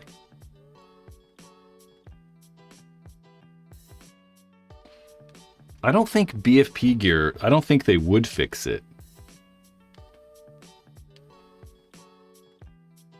I mean, yeah, that pump handle's a bitch. That's one of the biggest problems. You can't actually shoot it, you know? I'm like, it's like, you know, at least I know it's not the reg. At one point in time, I ruined this regulator, and I guess I rebuilt it already. I don't really remember. We just did check the cup seal.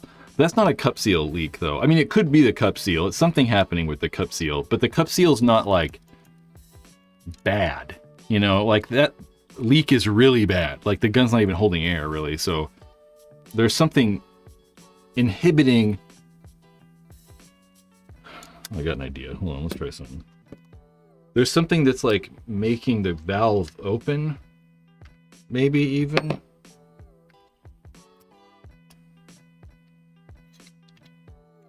I'll take the whole spring out. Fucking Christ. Whoa. My tank's almost out of air too, so...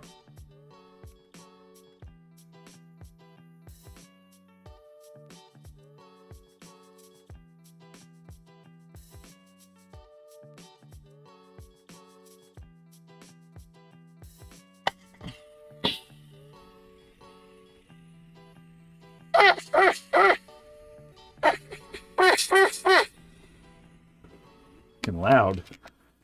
It's definitely the valve. Something's happening. We'll figure it out. I'll give it to Dufort. I'll give it to Michael Dufort. I'll make Dufort fix it for me. I gotta figure out that pump handle, though. I don't know. We'll figure that out at some later date. Well, I tried. I'm surprised we got that far. I didn't even know it was going to happen, so...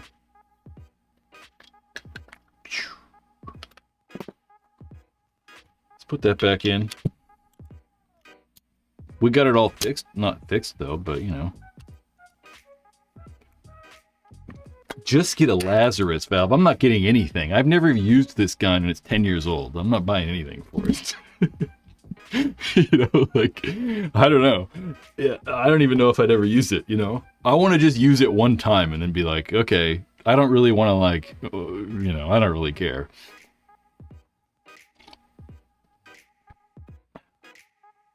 It was just out the valve hole. That's what I was kind of like checking right there, just to see what was going on. Just to make sure, because it's so loud. It's, you know, it's so loud. It's like, whatever. We'll deal later. Where'd my cap to the grease go? Ooh, my hat.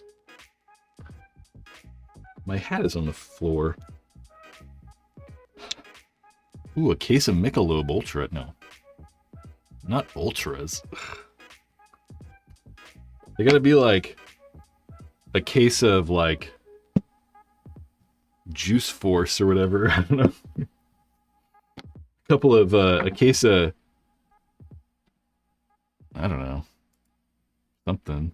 Case of $100 bills. Pump guns. On Sunday will be the first time trying out for a few teams. I'm going to start my journey in tournament paintball. Any advice? Man.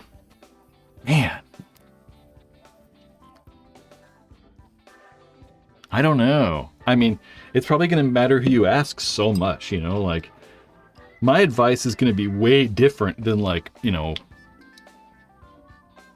Colt Lukow's advice. I don't know, random pro person, you know, it's going to be way different than a pro advice from a pro person because it matters what you want out of it, you know, like for me, my advice to myself, if I was doing it would be just have fun and like, whatever, who cares? Just have fun. That would be my advice to myself. Yeah.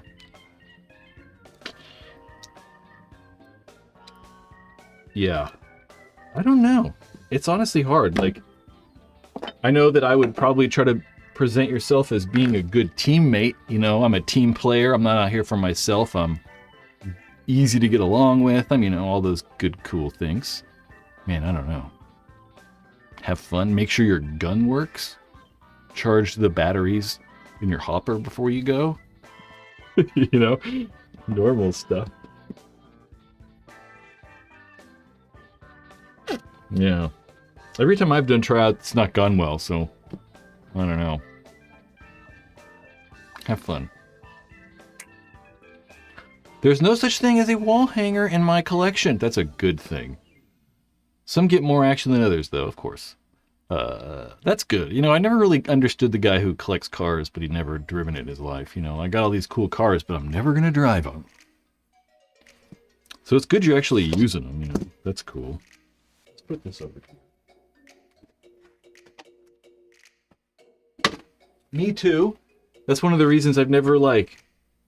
I don't know. That's one of the reasons I've never, like, kept a lot of guns, either. Is because I just don't... I'm not into collecting them, really, and... You know, when I was 17, I'm not going to collect paintball guns, you know? I got to sell this thing and get rid of it, so...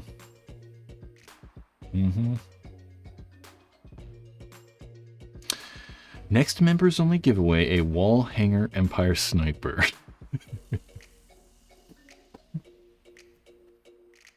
Oh, funny. Maybe we'll try to get Carbon to give me some stuff we could give away. That would be cool. Carbon make good stuff. I gotta start investigating Carbon more. I haven't worn their pants in so long.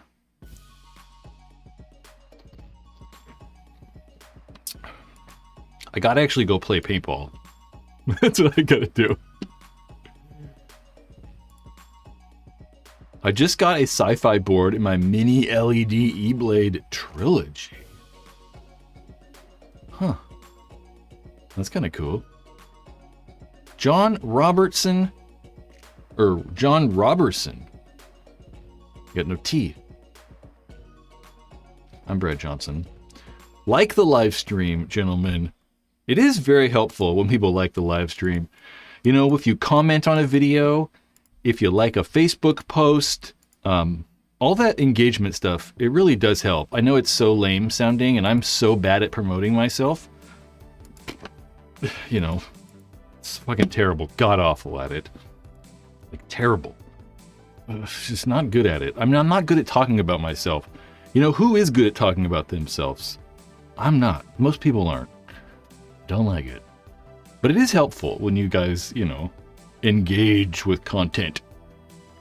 Chris Raymond, I love their nano barrel. That's what I use all the time. I have used the nano barrel. I use all kinds of weird barrels. Like last week I used this. The Bob Long One Piece. Mainly because I thought it might look cool under blacklight. You know.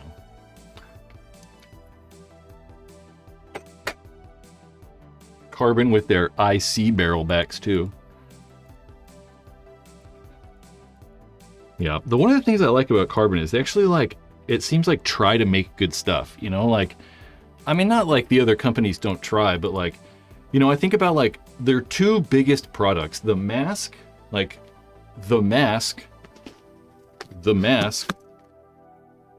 put it on, the mask, the Zero, the Carbon Zero, and the Carbon Drive Hopper. You know, they actually like think about stuff. They actually have like tried to make good products. Whereas, you know, I don't know. I feel like some of these other companies kind of just make shit to make it. They're not. I'm kind of shocked at how good the mask is, though. You know, like forever it was like the ProFlex was the only mask that you could wear because it was the only one that was breathable enough. And now the Carbon Zero. It took like 25 years for someone to actually make a mask with a bunch of holes in it. It's like, finally.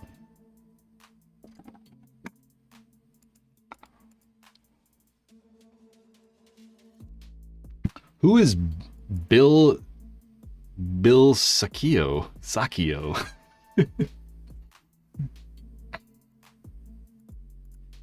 We say Sci-Fi Board. I really like the Sci-Fi Fantasy. Sci-Fi Fantasy is a company that I like a lot. Let's look at Sci-Fi Fantasy stuff. Sci-Fi.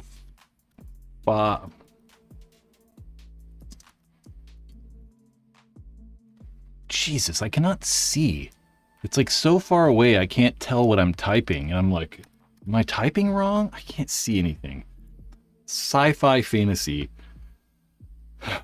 This is not a paintball company, but a clothing company. A skateboard clothing company. That's all. Sci-Fi Fantasy.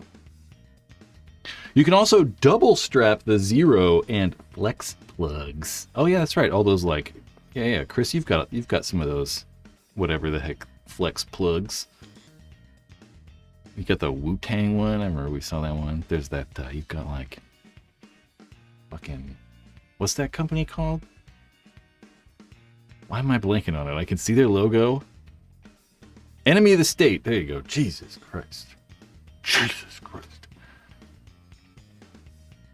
I have the Carbon One mask, but I don't like it. It's too soft. I got shot in the mouth and can't say it really hurt compared to wearing some other masks. I can't say it really hurt, or you can say it hurt. Oh, can say it, yeah. Sure. I mean, I have not noticed that. I've never noticed that though. You know, like people say that about the ProFlex maybe sometimes. I've never noticed that with the ProFlex either though. But I could see that, sure. Sure. I think that's one of the things that makes it comfortable. I've said that about a lot of these masks is all these like flexible masks, I think they just kind of like fit and conform to your head a little bit better than the like more rigid stuff. Like the Chris said got the Kill 5, but I was going to say like the i5 is a little bit more rigid. They could for sure, like the ProFlex is a little bit thicker. Like the ProFlex or eFlex, they're a little bit thicker. So that's probably going to make them a little less pliable. But I think that also is probably going to add to the weight a little bit more. I mean, they're both really light. It's not like dramatic, but you know, I can take the lenses out of my mask really easy. I mean, I wore the ProFlex forever too. I still have a ProFlex.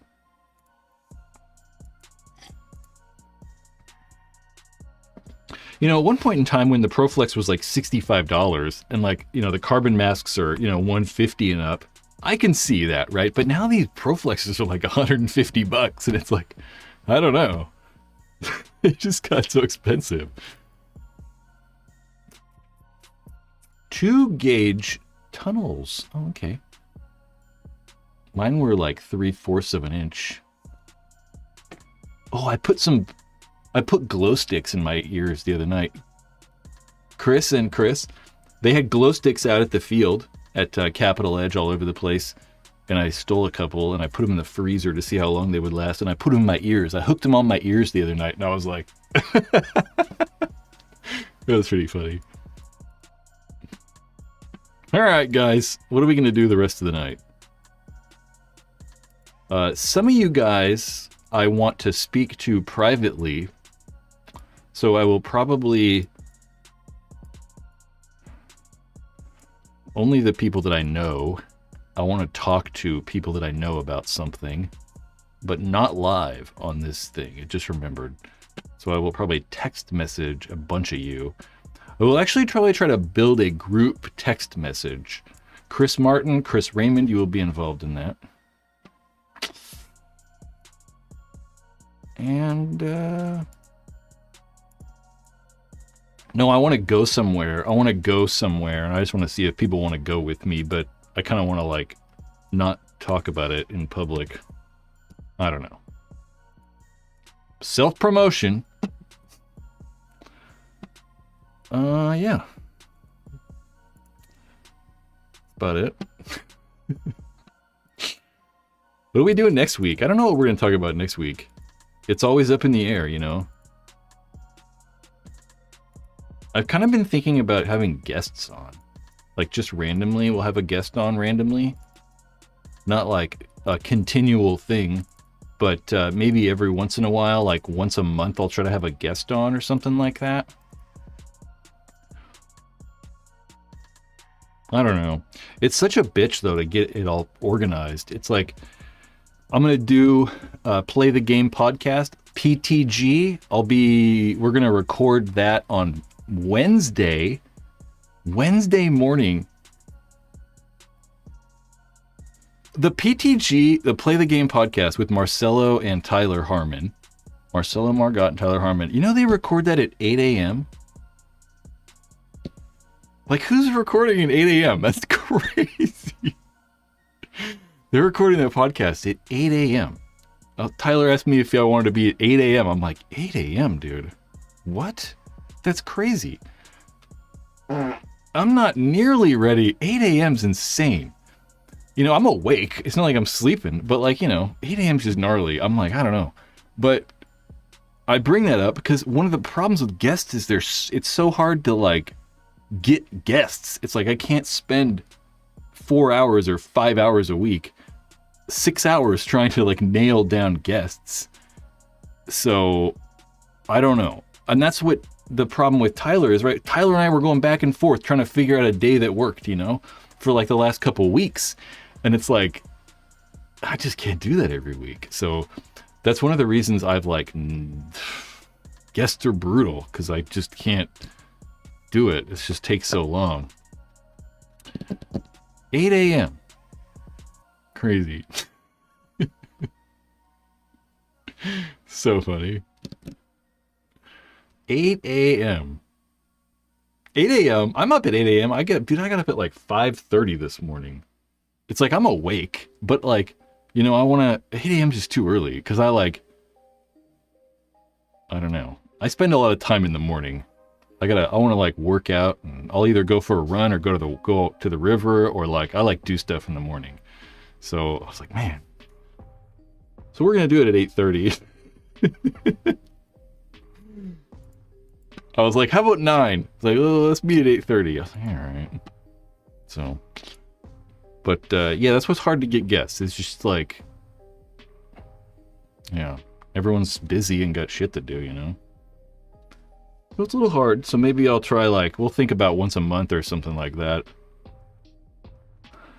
I don't know. And I should also say I completely forgot about this. Well, sorta. I mean, I remembered earlier. Thursday on the 5th will be the members live stream. So 5 p.m. or no, I'm sorry, the 5th at 4 p.m. there'll be a members only live stream.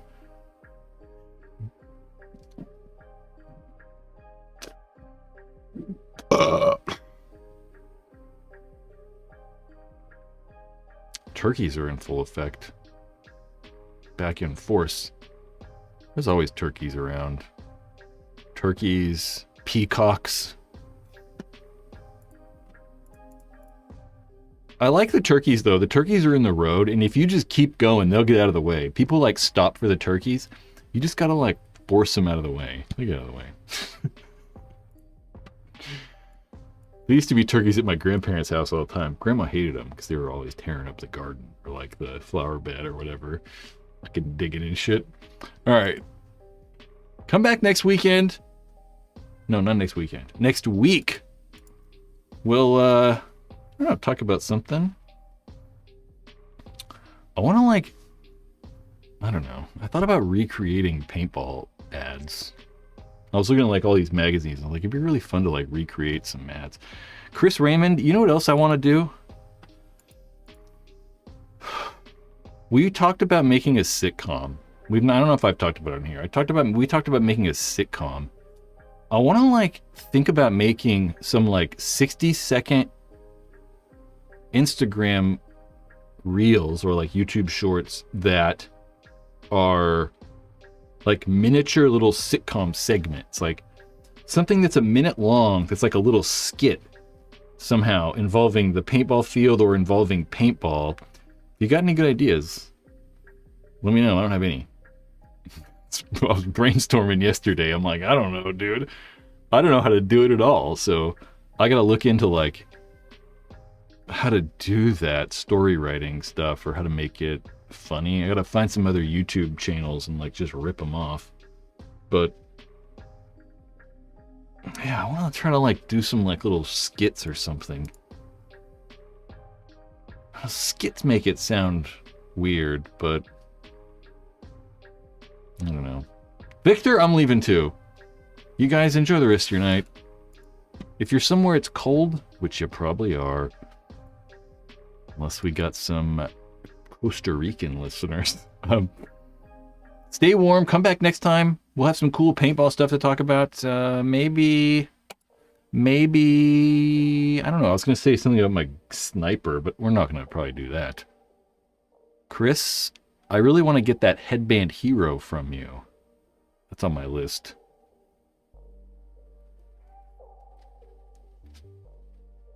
That's a good one.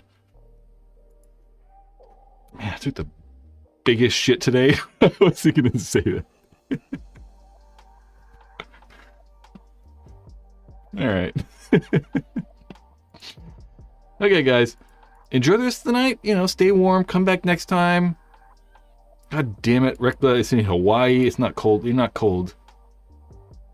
I'm not cold either, though, really. Still, I'd rather be in Hawaii. I'm going to salute for the next 20 minutes. Stop by your work. I'll text you tomorrow. We'll figure it out. I'll text you tomorrow. I'll come by your work.